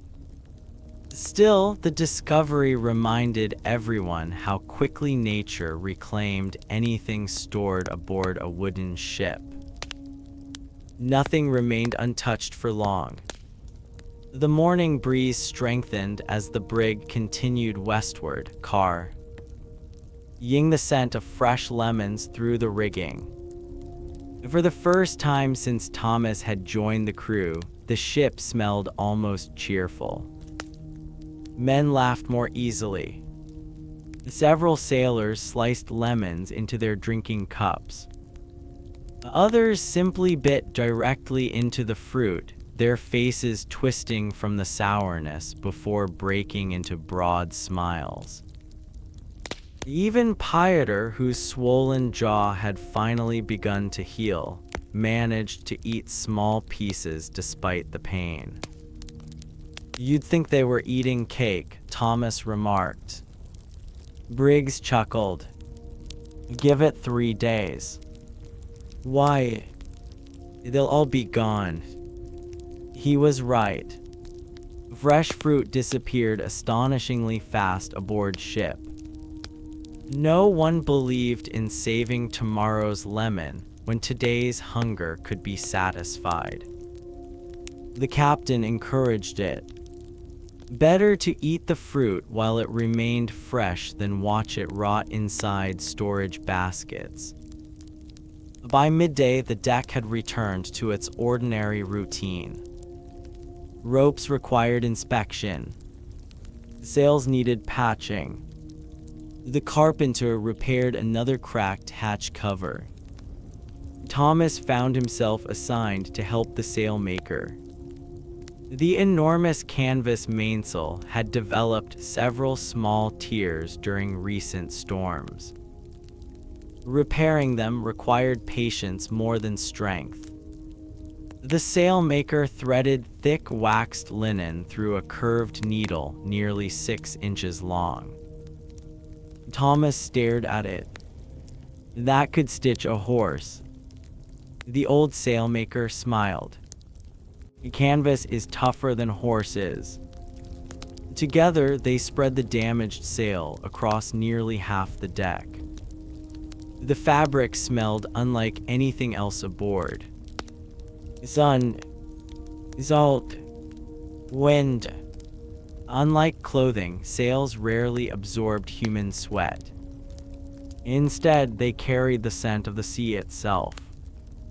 Thomas rather liked it. As he passed the heavy needle through another patch, the sailmaker spoke without looking up. "You know why pirate ships always smelled worse than merchant ships?" Thomas assumed the answer obvious. "More men." "Partly." He pulled another length of thread tight. "But there's more." Thomas waited. Merchant captains visited ports regularly. The needle flashed through thick canvas. They unloaded cargo. Another stitch. They loaded fresh food. Another. They repaired damage. Another. They threw away spoiled supplies. The old man finally looked up. The pirates often couldn't. Thomas considered that a merchant vessel might enter a busy harbor every few weeks. A pirate ship hunted those same merchant vessels. Friendly ports remained scarce. Some colonies welcomed pirates. Many hanged them. The brig therefore stayed at sea far longer than ordinary commercial ships. Every unpleasant smell accumulated week after week without interruption. The sailmaker continued. Imagine living inside the same room for 6 months. Thomas nodded. Now imagine never opening the windows. That comparison lingered in Thomas's thoughts long after the conversation ended. During the afternoon watch, another chore demanded attention. The crew cleaned the heads. Life aboard any sailing ship required some solution to the most basic human necessity. Pirate vessels possessed no indoor toilets. Instead, simple wooden seats extended over the bow, allowing waste to fall directly into the sea below. In calm weather, they functioned reasonably well. During rough seas, they became dangerous places indeed. Thomas had used them several times already. He had never considered who cleaned them. Now he knew. Armed with buckets of seawater and stiff brushes, several sailors scrubbed every surface while trying to avoid looking downward. Sea spray constantly soaked the area. Salt coated the wood. Barnacles clung beneath the projecting beams. Even after vigorous cleaning, the smell remained. Not overpowering, just persistent. Another reminder that life aboard ship offered few opportunities for complete cleanliness. As Thomas finished carrying away another bucket, he noticed William standing nearby.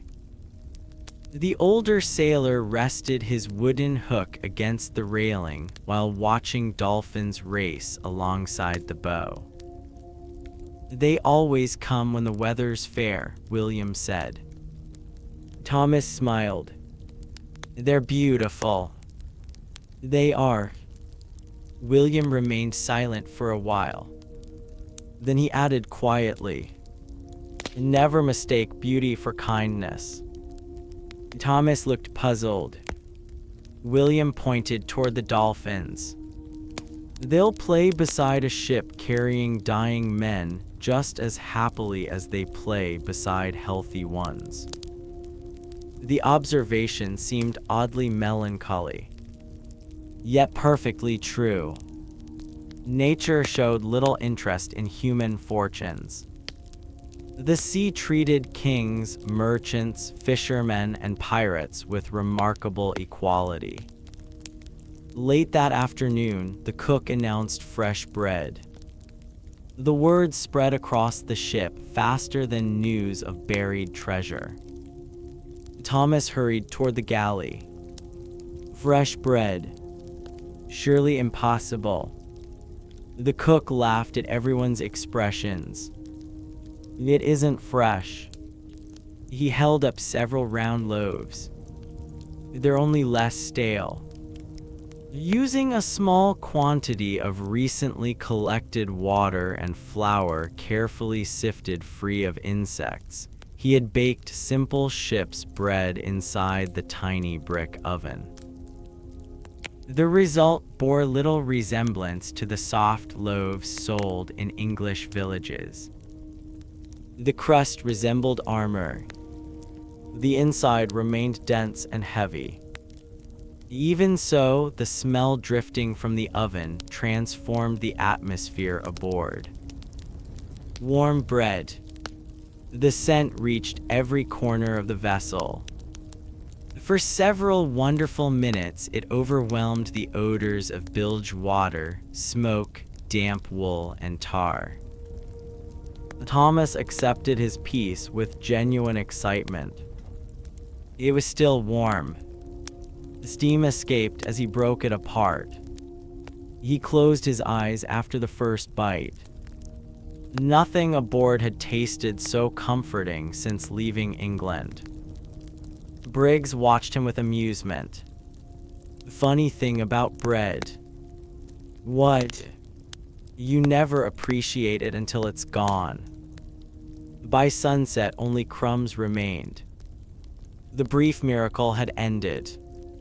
The familiar smells slowly returned. The galley chimney continued smoking. Tar cooled as darkness settled. The crew prepared for another ordinary night at sea. Thomas climbed into his usual sleeping place beside the cannon. He noticed something moving near the edge of his blanket. A tiny brown flea. He caught it between his fingernails. Another jumped onto his sleeve. Then another. He frowned. The island had given them fresh fruit. Perhaps it had given them something else as well. Nearby, Briggs scratched his ankle. William scratched behind one knee. Across the deck, another sailor rubbed both wrists until they turned red. No one seemed especially concerned. Fleas were simply another unavoidable companion of life aboard ship. They rode aboard rats. They hid inside blankets. They nested within piles of spare clothing. They multiplied wherever warm bodies gathered. Thomas lay back and stared upward into the darkness. The lantern above swayed gently with the movement of the brig. Somewhere overhead, the watch quietly changed. The smell of warm bread had already vanished completely. The pirate ship once again smelled exactly as it always had. Tar, salt, sweat, smoke, old timber, bilge water, animals, and hundreds of tired men. His eyes slowly closed. Far below, hidden beneath stacked cargo and water barrels, the rats had become unusually active. They scurried from shadow to shadow with nervous urgency, squeaking far more often than usual. The barber, unable to sleep, heard them clearly.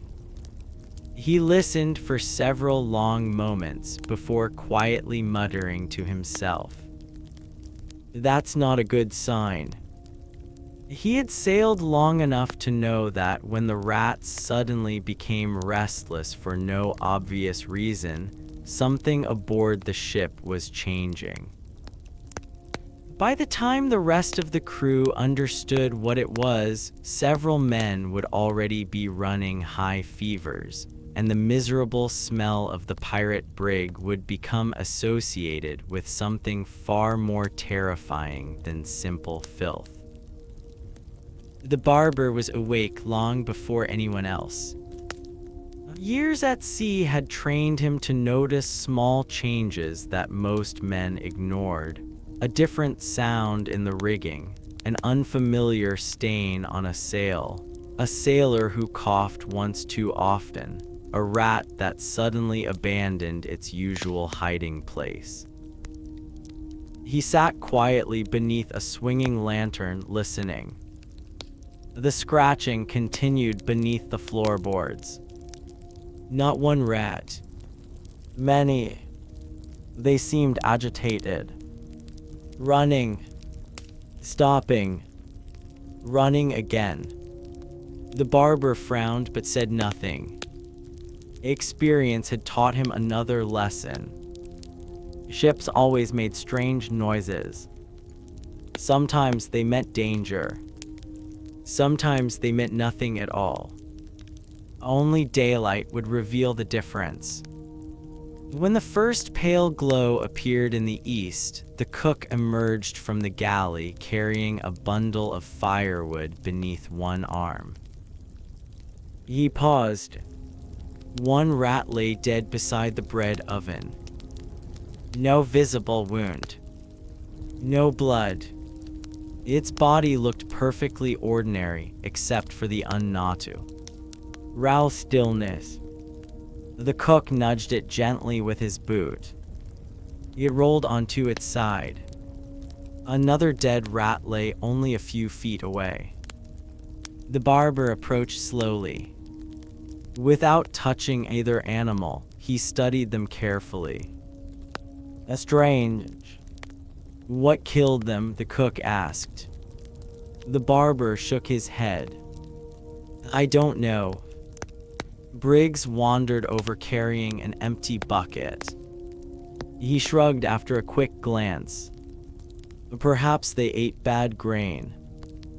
Perhaps. The barber did not sound convinced.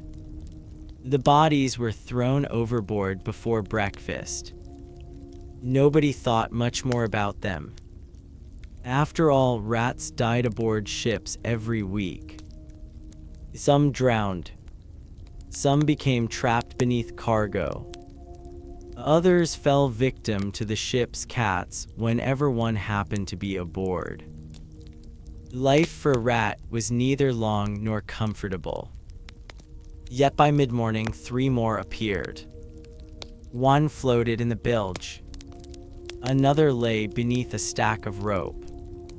The third rested near the chicken cages.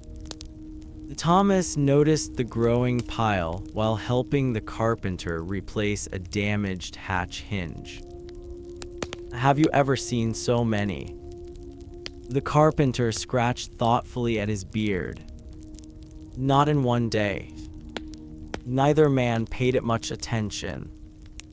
There was always another job waiting. The brig herself demanded endless care. One of the 4 topsail braces had begun fraying. Several water barrels required tightening after shrinking beneath the tropical sun. The blacksmith heated iron fittings inside a small forge no larger than a cooking stove. Each repair carried its own smell. Burning charcoal, hot iron, fresh-cut oak, molten pitch bubbling inside an iron pot. The carpenter mixed warm tar with coarse fibers before pressing the sticky mixture deep into cracks between deck planks. Steam rose where hot pitch met cool wood. The sharp scent drifted across the entire vessel. Thomas wrinkled his nose. I don't think I'll ever forget that smell. The carpenter smiled. You won't. What does it remind you of? Home. Thomas laughed. You grew up around tar. No. The older man rested his hammer against one shoulder. I've simply spent more years aboard ships than on land. That answer stayed with Thomas. Perhaps every sailor eventually carried 2 homes. The one where he was born, and the one built from oak, rope, and canvas. Near midday, the weather changed. Not dramatically, just enough for experienced eyes to notice. The wind weakened. The sea flattened. The clouds drifted across the sun until the bright Caribbean afternoon softened into pale silver light. Without the steady breeze, the ship's familiar odors settled heavily over the deck once more. Smoke lingered. Cooking grease clung to the air. The faint sour smell rising from damp clothing became impossible to ignore. Even the freshly gathered lemons had begun losing their fragrance. Nature reclaimed everything with astonishing speed. The cook prepared another pot of stew using the remaining fresh fish caught 2 days earlier. He inspected every piece carefully. Warm climates punished carelessness. A single forgotten meal could become dangerous within hours. Thomas helped carry firewood toward the galley. As he passed beneath the mainmast, he noticed Pieter sitting alone. The Dutch sailor no longer held his swollen jaw. Instead, he rubbed both shoulders repeatedly. "You all right?" Pieter forced a weak smile. "Tired. You slept badly." "I slept." He hesitated. "I just don't feel rested." Thomas assumed the lingering tooth infection had drained his strength. Nothing about Pieter's appearance suggested immediate danger. He simply looked exhausted. The barber thought otherwise. During the afternoon, he quietly examined Pieter's face.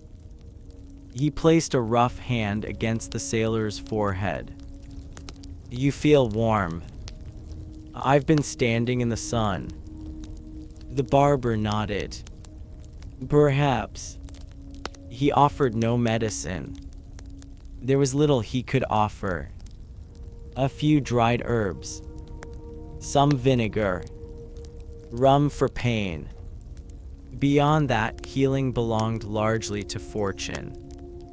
Late in the afternoon, another unexpected discovery interrupted the day's routine. While cleaning beneath several stacked cargo crates, William's wooden hook struck something hidden against the hull. A cloth bundle. It had slipped into a narrow gap weeks earlier. Perhaps months. Thomas helped pull it free. The fabric fell apart almost immediately. Inside lay several onions. Or what had once been onions. Now they resembled soft black lumps covered with white mold. The smell exploded into the compartment. Thomas recoiled. "Good Lord." William laughed despite himself. "I wondered where those disappeared." The cook arrived moments later. He covered his nose. No wonder the hold smelled worse this week. The rotten vegetables were quickly thrown overboard. Afterward, the sailors scrubbed the surrounding planks with vinegar before leaving the hatch open to encourage whatever breeze remained to circulate through the compartment. For a short while the lower deck improved noticeably. Only a short while. The permanent odors soon returned. Wood refused to forget. As evening approached, the captain ordered every man to wash. Not because cleanliness suddenly mattered, because tomorrow might bring visitors. Another sail had been spotted on the distant horizon shortly after noon. Still too far away to identify. Perhaps a merchant. Perhaps another pirate. Perhaps a naval patrol. No captain wished his crew to appear completely ragged before learning whether conversation or combat awaited. Buckets of seawater crossed the deck once more. Shirts were rinsed. Faces scrubbed. Beards combed with fingers. Several sailors even trimmed their hair using large shears shared among the crew. Thomas splashed seawater across his face repeatedly. The salt dried almost instantly beneath the humid breeze. He still smelled like a pirate, just a slightly cleaner one. Briggs examined himself with exaggerated seriousness. Handsome enough. Thomas grinned. For a scarecrow. I'll accept that. Laughter spread nearby. Moments like these mattered. Pirate life contained far more ordinary humor than legends often admitted. Men who expected death every time another sail appeared learned to appreciate simple jokes. Sunset arrived beneath glowing orange clouds. The unknown vessel remained visible only as a tiny dark speck against the western horizon, too distant to threaten anyone before morning. The crew settled into another familiar evening. Some repaired boots. Others sharpened cutlasses. One sailor quietly played a weathered fiddle missing a string. The slow melody drifted across the deck, while waves lapped gently against the hull. Thomas leaned against the railing, watching the last light fade. The ship smelled exactly as it always had. Tar, smoke, salt, old timber, animal pens, human sweat. He realized something surprising. The smell no longer disgusted him. It had become ordinary, almost comforting. That realization unsettled him more than the odor itself. Behind him, Pieter suddenly coughed. Once, then again. This time harder. The barber looked up immediately. Pieter wiped his mouth with the back of his hand before quickly hiding it. Too quickly. The barber crossed the deck. Let me see. It isn't anything. Your hand. Reluctantly, Pieter opened his fingers. Thomas stood too far away to see clearly. He noticed only the barber's expression. The older man's face lost every trace of color. Without a word, he folded Pieter's fingers closed again and quietly escorted him toward the stern, away from the rest of the crew. No announcement followed. No alarm was raised. The fiddler continued playing. The cook stirred tomorrow's broth. Lanterns flickered gently beneath the rigging. Only the barber knew what he had seen glistening in Pieter's palm. A single dark red spot. Not from his injured tooth. From deep inside his lungs. And aboard a crowded pirate ship where dozens of exhausted men slept shoulder to shoulder every night, there were few sights more frightening than the first unexplained drop of blood. The barber said nothing until they reached the stern. There, shielded from the rest of the crew by stacked coils of rope and spare spars, he motioned for Pieter to sit upon an empty barrel. How long? Pieter looked confused. How long what? The cough. The Dutch sailor hesitated. Yesterday. And the blood. Pieter stared at the deck. This morning. Only once. A long silence followed. Finally, Pieter shook his head. No. The barber closed his eyes for a brief moment. He had seen enough illness during his years at sea to recognize that blood rarely arrived without reason. It might be nothing more than a burst blood vessel after a violent coughing fit. Or it might be something far worse. Unfortunately, 17th-century medicine possessed few answers. He placed a hand against Pieter's forehead again. The warmth remained unmistakable. "You'll sleep by yourself tonight." Pieter frowned. "People will notice." "I don't care. They'll think I'm dying." The barber looked toward the darkening horizon. "We don't know that."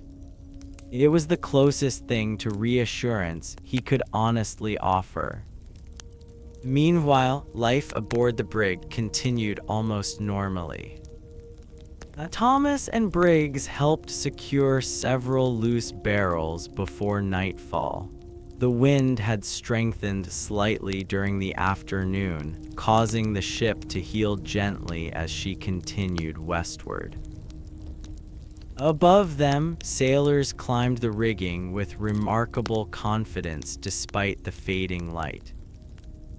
Thomas still marveled at the ease with which experienced seamen crossed narrow yards suspended 80 feet above the sea. Briggs followed his gaze. "They look like birds. They look insane." The old sailor laughed. "Give it another year. I'd rather keep both feet on the deck." "The deck moves." Thomas could hardly argue with that.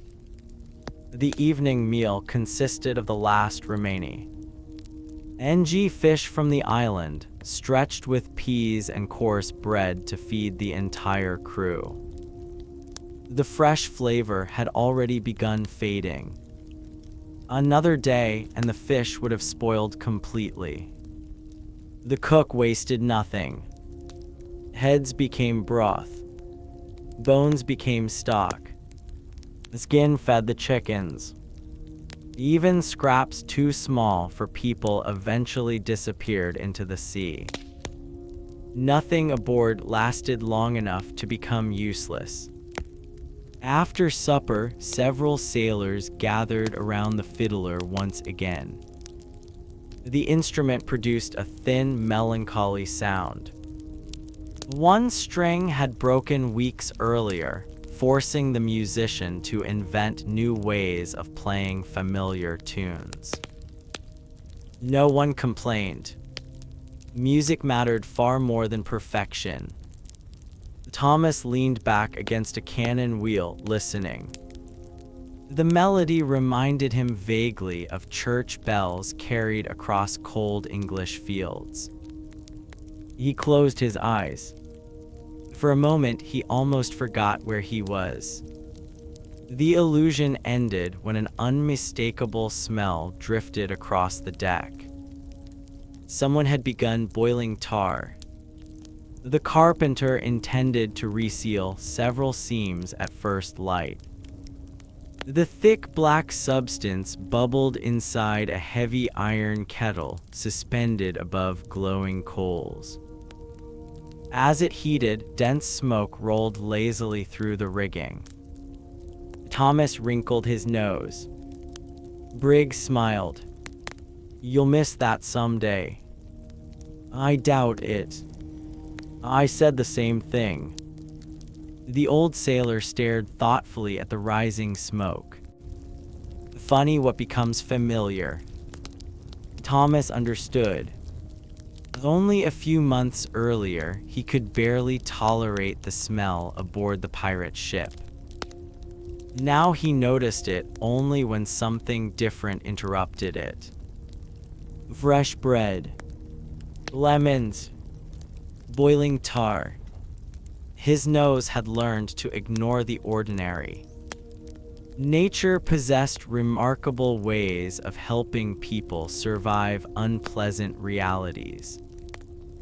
As darkness settled fully across the Caribbean, the unknown ship remained barely visible on the horizon. Only its lanterns could be seen now, tiny golden sparks floating upon the sea. The captain watched them through his spyglass before finally lowering it. "They're keeping their distance." "For now," the quartermaster replied. No one attempted pursuit. Night belonged to caution. Too many vessels had vanished after chasing mysterious lights through unfamiliar waters. Thomas prepared his blanket near the bow. This time, however, he noticed something unusual. Pieter's bedding had disappeared. The Dutch sailor now slept alone beneath a small canvas shelter hastily arranged near the stern. No announcement explained the change. A few sailors exchanged curious glances. Most simply accepted it. Privacy remained rare aboard ship. Questions remained even rarer. Near midnight, the sea became strangely calm. The wind faded almost completely. The sails hung limp against the masts. Without moving air, every sound seemed louder. The creak of rope. The splash of tiny waves against the hull. Someone grinding his teeth in sleep. Another sailor murmuring through a dream. Then came Pieter's cough. One harsh bark. Then another. Then several more. The sound echoed through the silent ship. Thomas opened his eyes. He could not see the Dutch sailor in the darkness. Only hear him. Eventually the coughing stopped. The ocean returned to silence. Morning brought unbearable heat. Without wind, the tropical sun transformed the brig into a floating oven. The deck became almost too hot for bare hands. Below deck proved even worse.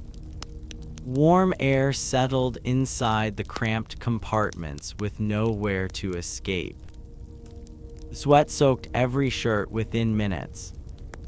Lanterns were extinguished immediately after sunrise to avoid adding unnecessary heat. Thomas descended into the hold alongside William to retrieve another coil of rope. The lower deck felt suffocating. The familiar smells seemed trapped beneath the beams. Bilge water, wet timber, mold, old smoke, animal pens, human bodies. Everything intensified. Thomas wiped his forehead. "I've never felt heat like this." William nodded. "This isn't the hottest. It gets worse." The older sailor smiled grimly. "You'll know when the tar starts melting by itself." As they lifted the rope, Thomas heard buzzing. Not one insect. Many. He turned toward the sound. Several large blue flies circled lazily near the butcher's block where yesterday's fish had been cleaned. Despite repeated scrubbing, tiny scraps remained trapped within cracks worn deep into the wood. The flies had found them. William waved them away. "They're early this year. They bother everyone. They bother everything." Flies represented another unavoidable companion of wooden ships. Where food existed, flies appeared. Where animals lived, flies multiplied. Where men crowded together, they found endless opportunity. No screens protected the galley. No sealed containers kept insects away forever. The cook fought a losing battle every single day.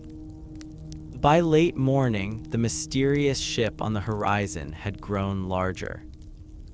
The spyglasses passed from hand to hand.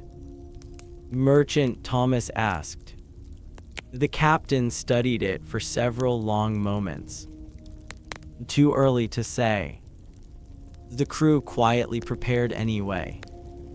Cannons were inspected. Powder remained dry. Shots stacked neatly beside each gun. Cutlasses sharpened. Pistols cleaned. Preparation had become routine. Most days ended peacefully.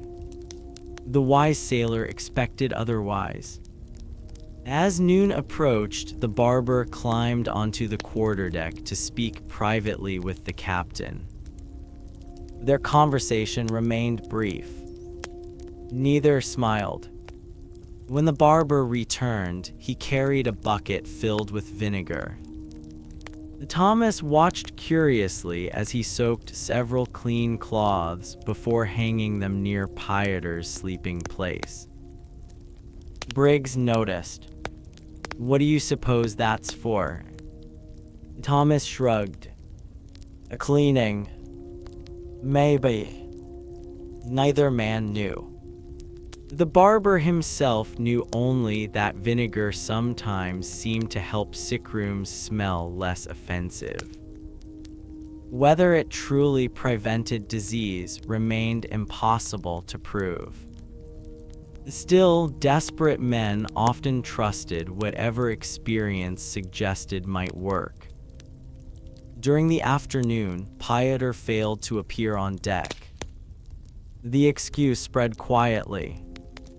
Fatigue. Nothing more. No one challenged it. Pirate crews valued strength. Weakness usually disappeared behind silence. Thomas carried a bowl of broth toward the stern. Pieter sat alone beneath the small canvas awning. His face looked thinner than yesterday. Dark shadows surrounded his eyes. "You should eat." Pieter accepted the bowl gratefully. "Thank you." Thomas hesitated. "You'll be back on your feet soon." The Dutch sailor managed a faint smile. "I hope so." As Thomas turned to leave, Pieter suddenly spoke again. "Do you know what I miss most?" Thomas expected some grand answer. Freedom. Treasure. Family. Instead, Pieter looked toward the sea. The smell after rain. Thomas blinked. Rain. Back home. The sick sailor smiled weakly. On the farms. He closed his eyes. The earth smelled different every season. Thomas understood immediately. He had almost forgotten that scent himself. Not salt. Not tar. Not smoke. Simply wet soil after a gentle shower.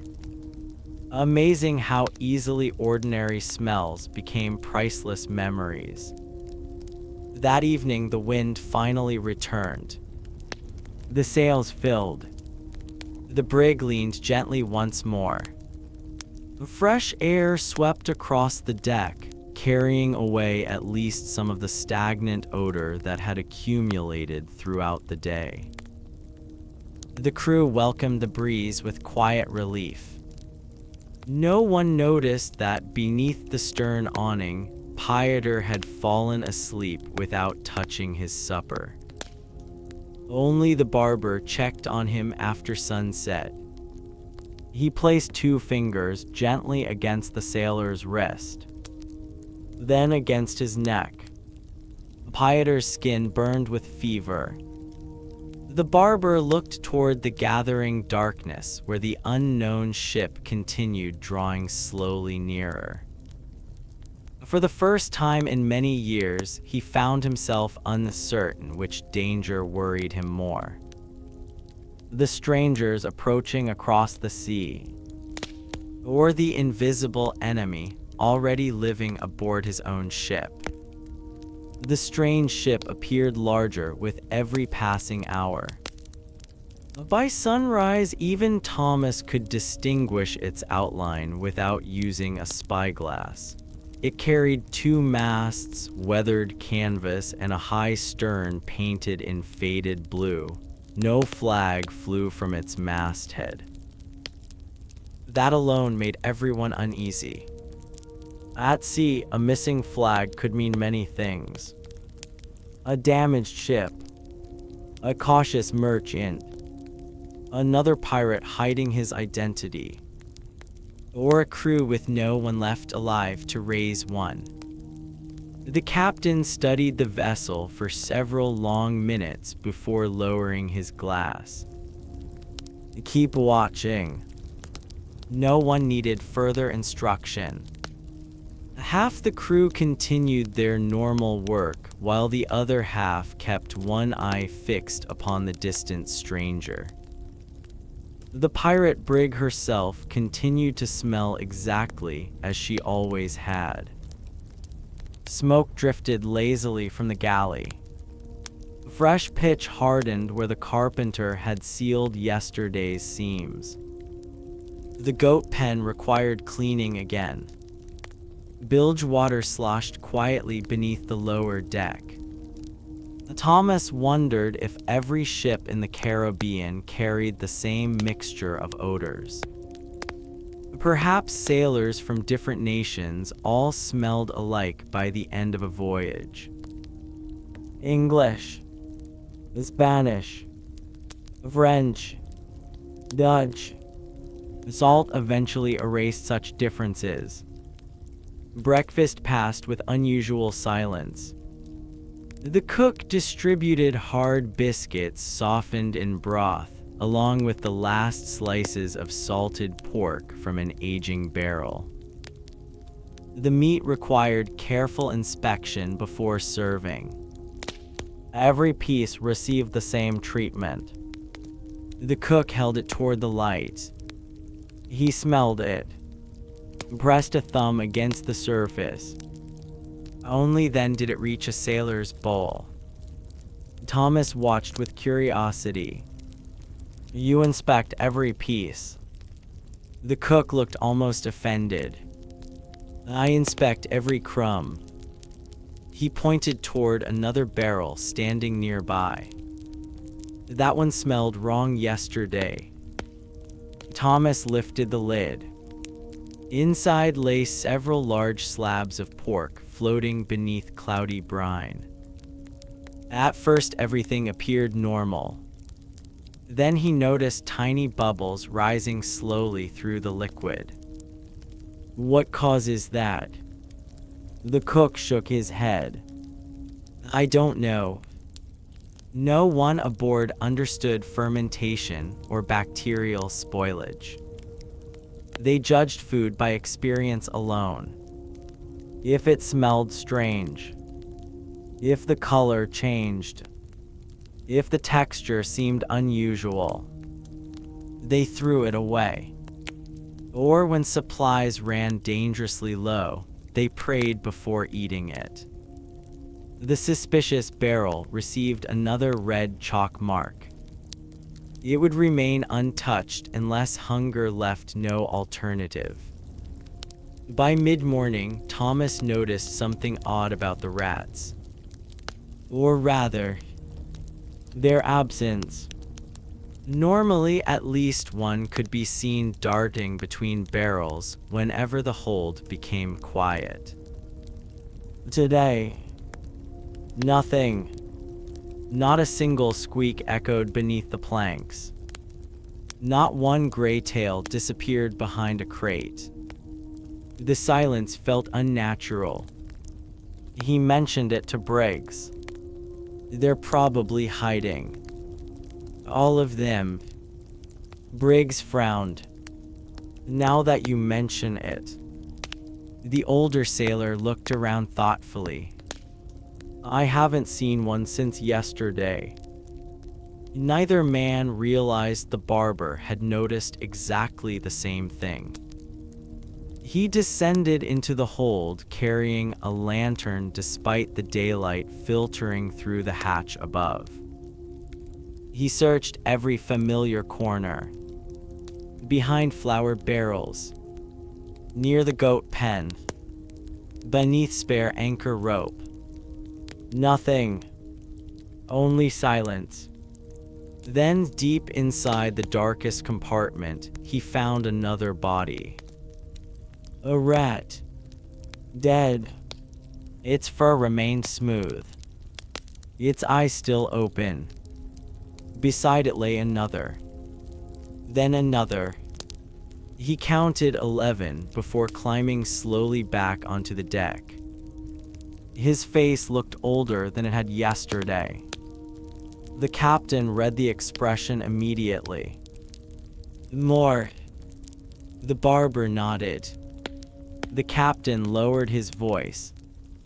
Say nothing. Rumors spread faster than fire aboard crowded ships. Fear spread even faster. For now, the crew continued working. Thomas spent most of the afternoon beside the sailmaker, repairing another torn topsail. The old craftsman worked steadily despite the increasing heat. Needle. Thread. Pull. Another stitch. Needle. Thread. Pull. After nearly an hour, the sailmaker suddenly stopped. What is it? My glasses. Thomas blinked. You wear glasses. The old man smiled. Not anymore. He reached into a small wooden box beside him. Inside rested two round lenses mounted in simple wire frames. One lens had cracked long ago. I only used them when sewing. Thomas had rarely seen spectacles before. The sailmaker balanced them carefully upon his nose.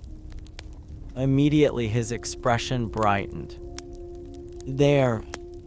He resumed stitching with renewed confidence. Thomas watched with fascination. Expensive. They were. Where did you get them? Amsterdam. The old man chuckled.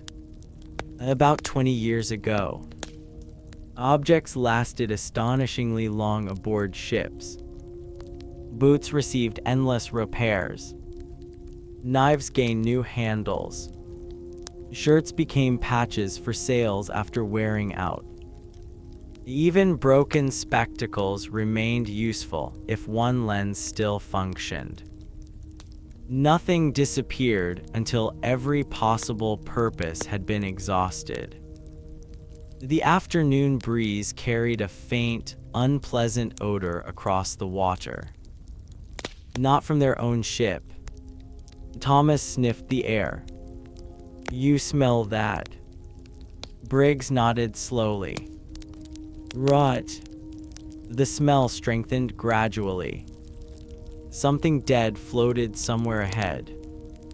Dead whales sometimes drifted for weeks before finally sinking. Shipwrecks occasionally trapped bodies beneath tangled timber until currents released them again. The ocean rarely buried its dead quickly. Lookouts searched the surrounding sea. Eventually, one sailor pointed toward the horizon. There, far ahead, floated a large dark object surrounded by dozens of seabirds. As the brig approached, the shape became unmistakable. A whale. Enormous.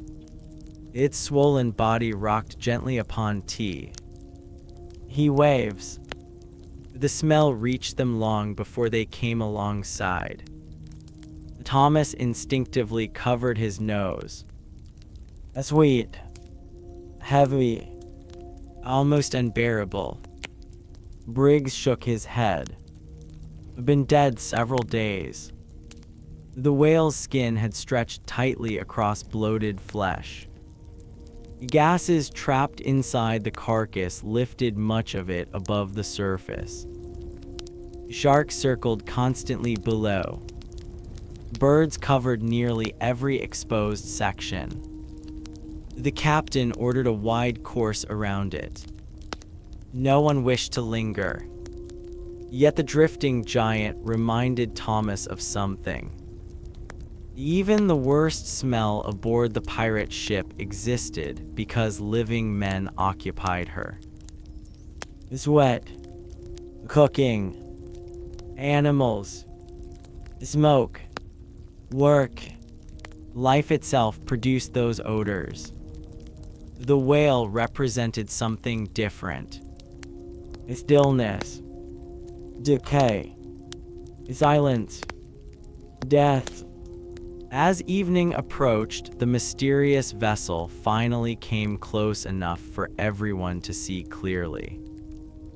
She moved slowly, almost lazily.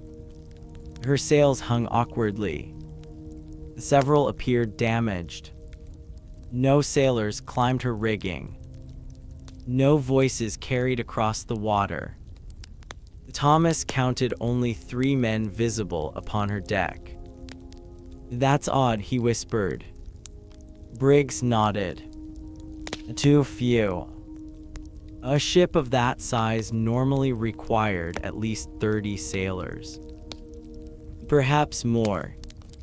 The captain raised his spyglass once again.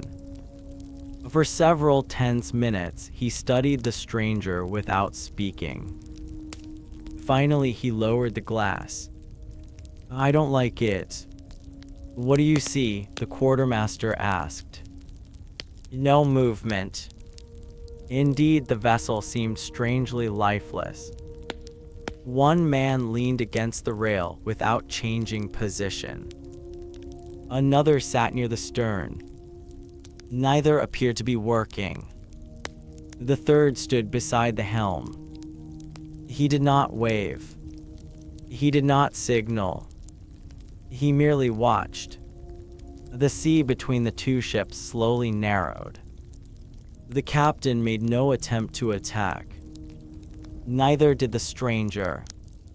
Instead, both vessels drifted cautiously upon the evening breeze, studying one another from a respectful distance. Thomas felt an unexpected chill despite the tropical heat. Something about the silent ship unsettled him far more than a broadside of cannon ever could. Just then, a weak cough sounded behind him. Pieter had somehow climbed onto the deck. He stood unsteadily beside the mainmast, one hand gripping the timber for support. The barber hurried toward him. "You should be resting." Pieter ignored him. His eyes remained fixed upon the approaching vessel. After several long moments, he spoke so quietly that only Thomas, Briggs, and the barber heard him. "I know that ship." All 3 men turned toward him. Briggs frowned. "You've seen her before." Pieter nodded slowly. His face had become pale. 3 months ago. He swallowed with obvious difficulty. "She left Tortuga with 42 men." Thomas looked back toward the distant deck. Only 3 figures still stood there. And somehow, at that moment, the familiar smell of tar, smoke, sweat, and damp timber aboard the pirate brig suddenly seemed far less frightening than whatever invisible story the silent ship was carrying across the Caribbean Sea. No one spoke for several seconds. The only sound came from the sea itself. Water slapped gently against the hull while both ships drifted beneath a warm afternoon sun. The stranger remained perhaps 300 yards away now, close enough to see individual figures but still too distant for conversation. The captain slowly turned toward Pieter. "You are certain?"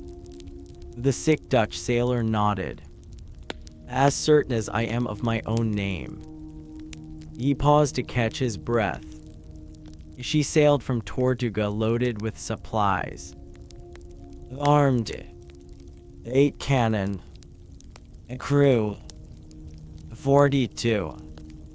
The captain lifted his spyglass once again. He counted silently. 1 man remained at the helm. Another leaned against the starboard rail. The third stood near the foremast. No one else appeared. No lookout occupied the rigging. No cook tended a fire. No sailor adjusted the sails despite the changing wind. It was wrong.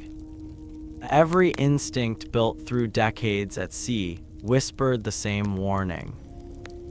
Something terrible had happened aboard that vessel. The quartermaster stepped closer. "Do we investigate?" The captain did not answer immediately. Every decision at sea carried consequences. A merchant ship in distress might contain valuable cargo. A pirate vessel abandoned by her crew might offer weapons, food, and fresh water. But sometimes, a silent ship remained silent for very good reasons. Before the captain could reply, the wind shifted unexpectedly. The strange vessel drifted broadside. Her faded blue hull caught the sunlight. Thomas noticed several dark streaks running down her side. At first he assumed rain had stained the wood. Then Briggs quietly muttered, "That's smoke." Thomas looked again. The black streaks rose from several cannon ports. The marks looked old. Perhaps weeks old. The stranger had fought someone. Or something had burned aboard her.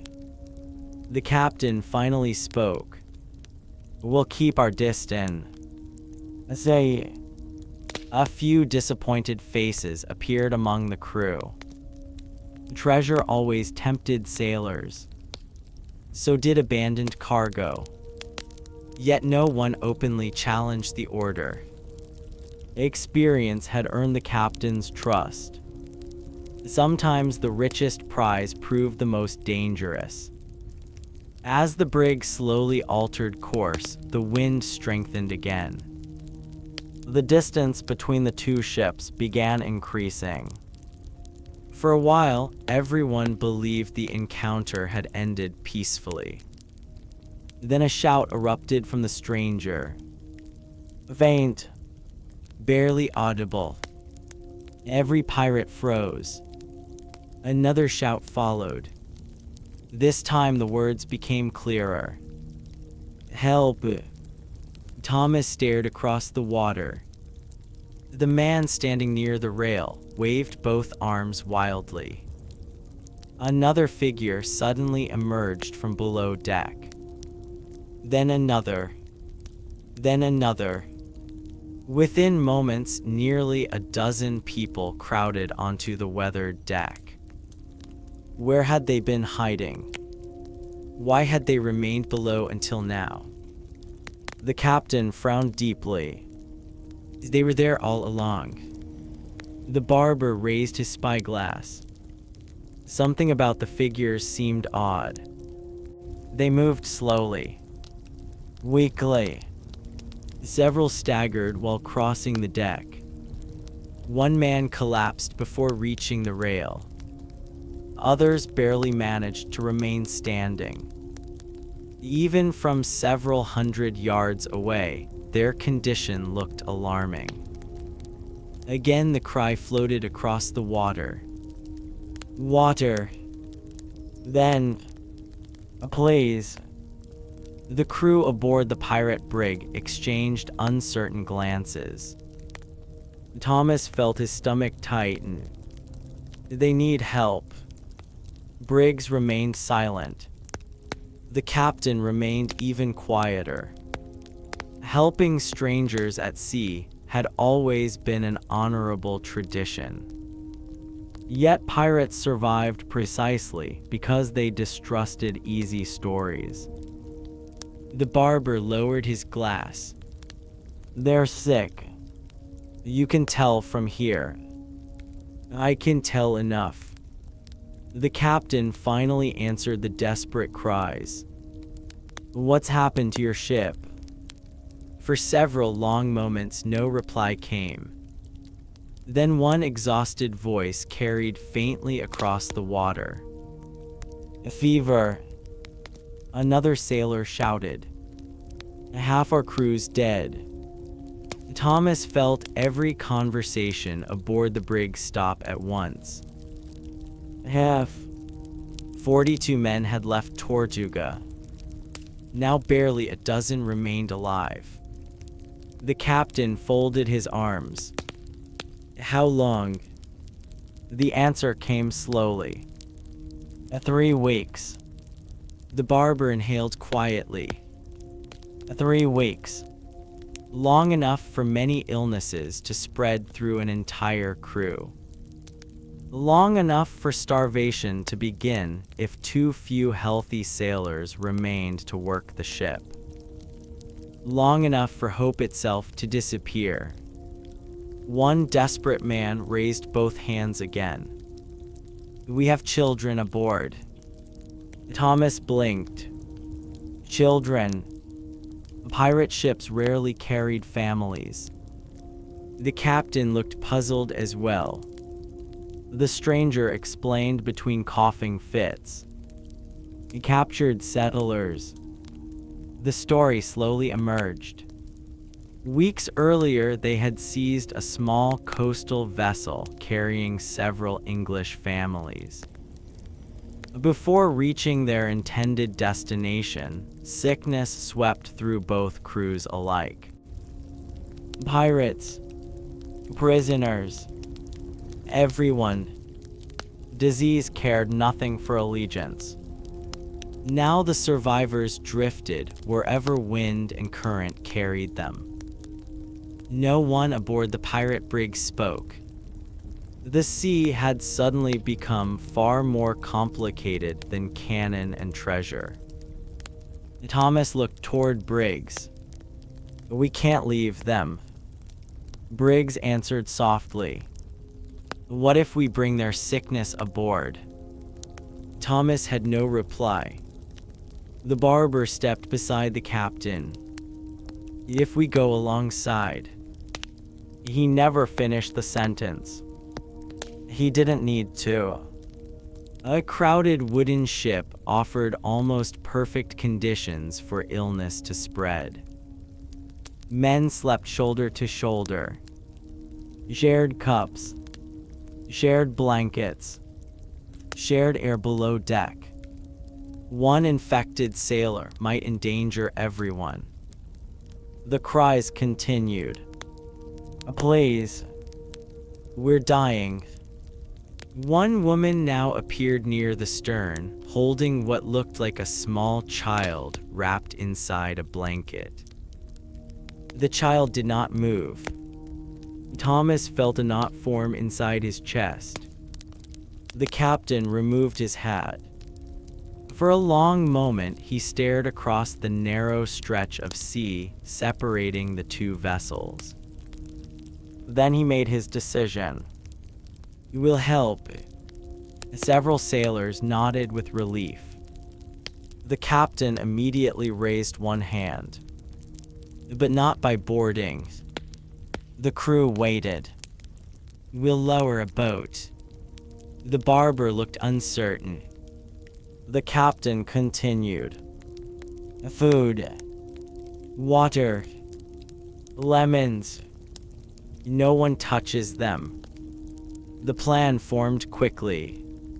Several barrels of fresh water were prepared. Bundles of citrus. Dried peas. Salted pork. hard biscuits, everything loaded carefully into the longboat. Only 4 volunteers would row. They would remain several yards from the stranger's hull. The supplies would be floated across using ropes. No direct contact. No boarding. No handshakes. It was an imperfect solution, but perhaps the safest one available. Thomas immediately stepped forward. "I'll go." The captain shook his head. "No." "Why?" "You're too new." Briggs volunteered instead. "So do I." The barber surprised everyone by stepping beside him. "If sickness truly is aboard." He looked toward the longboat. "I need to see it." Within minutes, the small boat splashed into the sea. Thomas stood silently at the rail, watching Briggs, the barber, and 2 experienced sailors pull steadily toward the silent vessel. The gap slowly closed. 100 yards. 50. 30. Even from the pirate brig, Thomas could now see the condition of the survivors more clearly. Their clothing hung loosely from thin bodies. Several faces appeared strangely pale. Others looked almost yellow. One sailor coughed continuously into a rag. Another leaned over the rail, too weak to stand upright. The longboat stopped exactly where the captain had ordered. "No closer." The barber stood and called across the water. "Don't come nearer." One exhausted sailor nodded. "We won't." The supplies were tied to floating spars. One by one, they drifted across the narrow gap between the vessels. The survivors hauled them aboard using hooked poles. No hands touched. No boats met. No men embraced. The entire exchange took nearly an hour. As the final barrel reached the stranger, the woman holding the child suddenly called out. Her voice cracked with exhaustion. "God bless you." Even at that distance, Thomas could hear her. Briggs simply removed his hat. Then the longboat turned slowly back toward the pirate brig. The barber never stopped watching the other ship. Not once. As they climbed aboard again, Thomas noticed something unusual. The barber carried no fear on his face, only confusion. The captain met him immediately. "Well," the barber looked back toward the drifting vessel. "I've never seen an illness quite like it." "What do you mean?" The older man hesitated. "They all complain about fever." He paused. "And terrible headaches." The captain waited. "But..." The barber frowned deeply. "The smell." "What smell?" "The ship hardly smells at all." Silence spread across the deck. Thomas looked from one man to another. A wooden ship carrying dozens of sick people should have smelled worse than any vessel on the sea. Rotting food. Unwashed bodies. Spoiled water. Death. Yet according to the barber, the drifting ship carried almost none of it. Instead, he said quietly, "It smelled empty."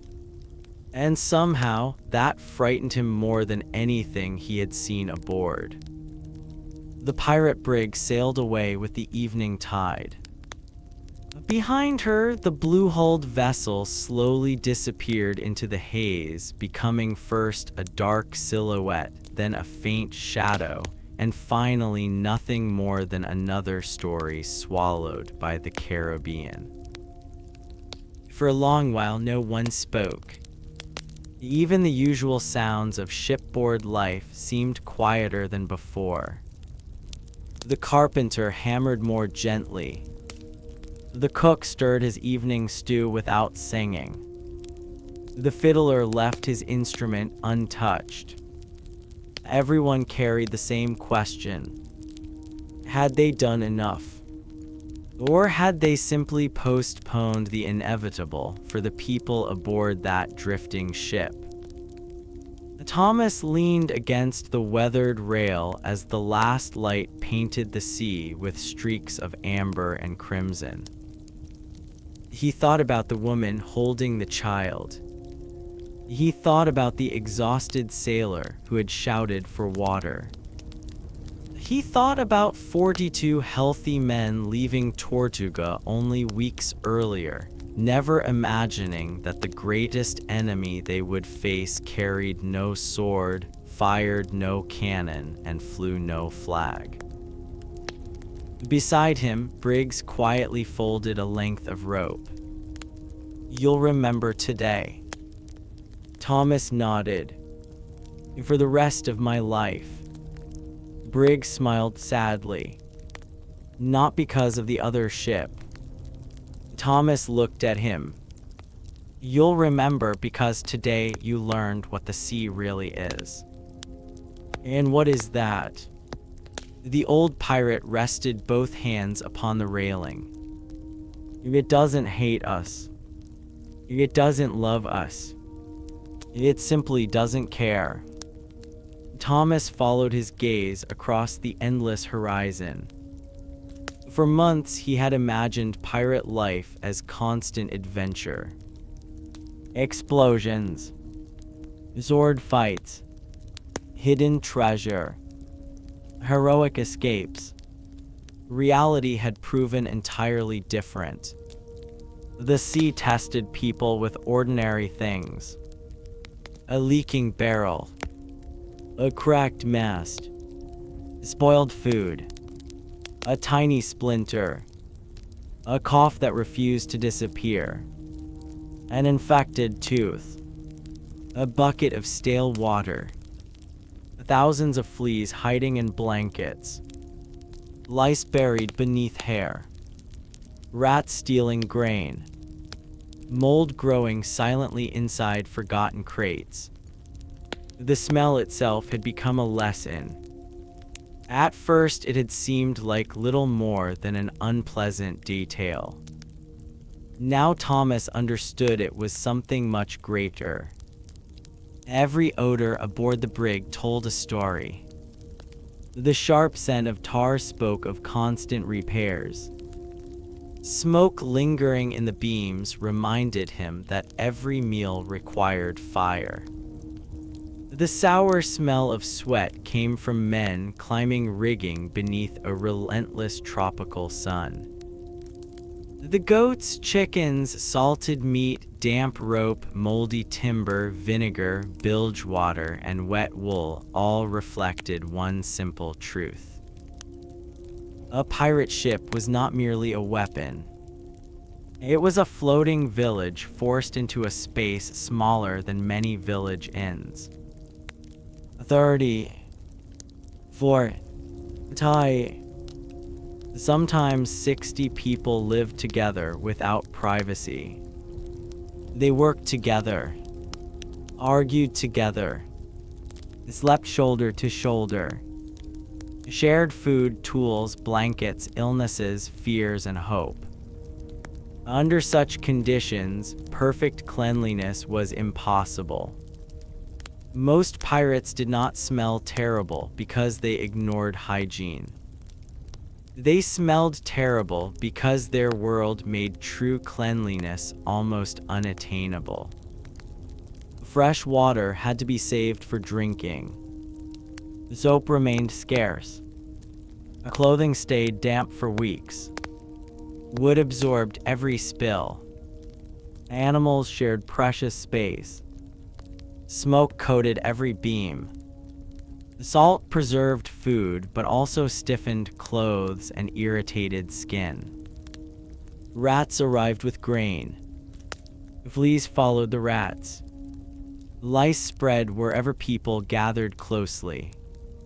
Every day the crew scrubbed, swept, washed with seawater, hung blankets in the sun, cleaned the bilge, repaired leaking barrels, aired bedding whenever weather allowed. Yet the smells always returned. The ship itself seemed to breathe them back into existence. Centuries later, archaeologists studying surviving pirate wrecks would discover traces of tar embedded deep inside wooden planks, fish bones discarded between deck timbers, cooking soot preserved upon bricks from tiny galleys, and even parasites hidden inside old latrine deposits. Those silent discoveries tell the same story that Thomas slowly learned aboard the brig. History is rarely glamorous up close. It is usually muddy, sweaty, noisy, crowded, and very often smelly. The mysterious drifting ship remained in everyone's thoughts for many days afterward. No one ever learned whether her remaining passengers reached safety. Perhaps another vessel found them. Perhaps they managed to reach a nearby island. Or perhaps the sea quietly claimed another forgotten chapter whose names vanished long before anyone wrote them down. That uncertainty reflects the reality of maritime history. Many voyages simply disappeared. Their stories ended not with dramatic battles but with silence. Thomas remained aboard the pirate brig for many more months. He would survive storms powerful enough to snap masts. He would witness cannon fire shaking the entire hull. He would see ships captured and others escape beneath darkness. Yet years later, when grandchildren supposedly asked him what pirate life had really been like, it was never the battles he described first. He spoke about hauling water beneath a burning sun, about eating bread so hard it needed a hammer, about sleeping beside strangers while fleas and lice treated every blanket as their own kingdom, about the smell of boiling tar drifting through warm Caribbean evenings, about the joy of biting into a fresh lemon after weeks of salted meat, about how wonderful rain smelled after months at sea. And he always laughed before saying one final thing. If you ever think pirates spent their days looking heroic, he would grin and try living inside their ship for 1 week. You would understand very quickly why pirate ships smelled so horrible. The answer was never one single thing. It was everything. Every meal cooked over open fire. Every sailor climbing the rigging. Every soaked blanket. Every leaking barrel. Every animal. Every insect. Every storm. Every repair. Every wound. Every day spent far from fresh water. All of it blended together into the unforgettable scent of survival. It was unpleasant, sometimes unbearable, but it was also the smell of people refusing to surrender to one of the harshest environments on Earth. And in that strange way, the smell itself became part of their legacy. If you want to continue the journey, the next video is waiting.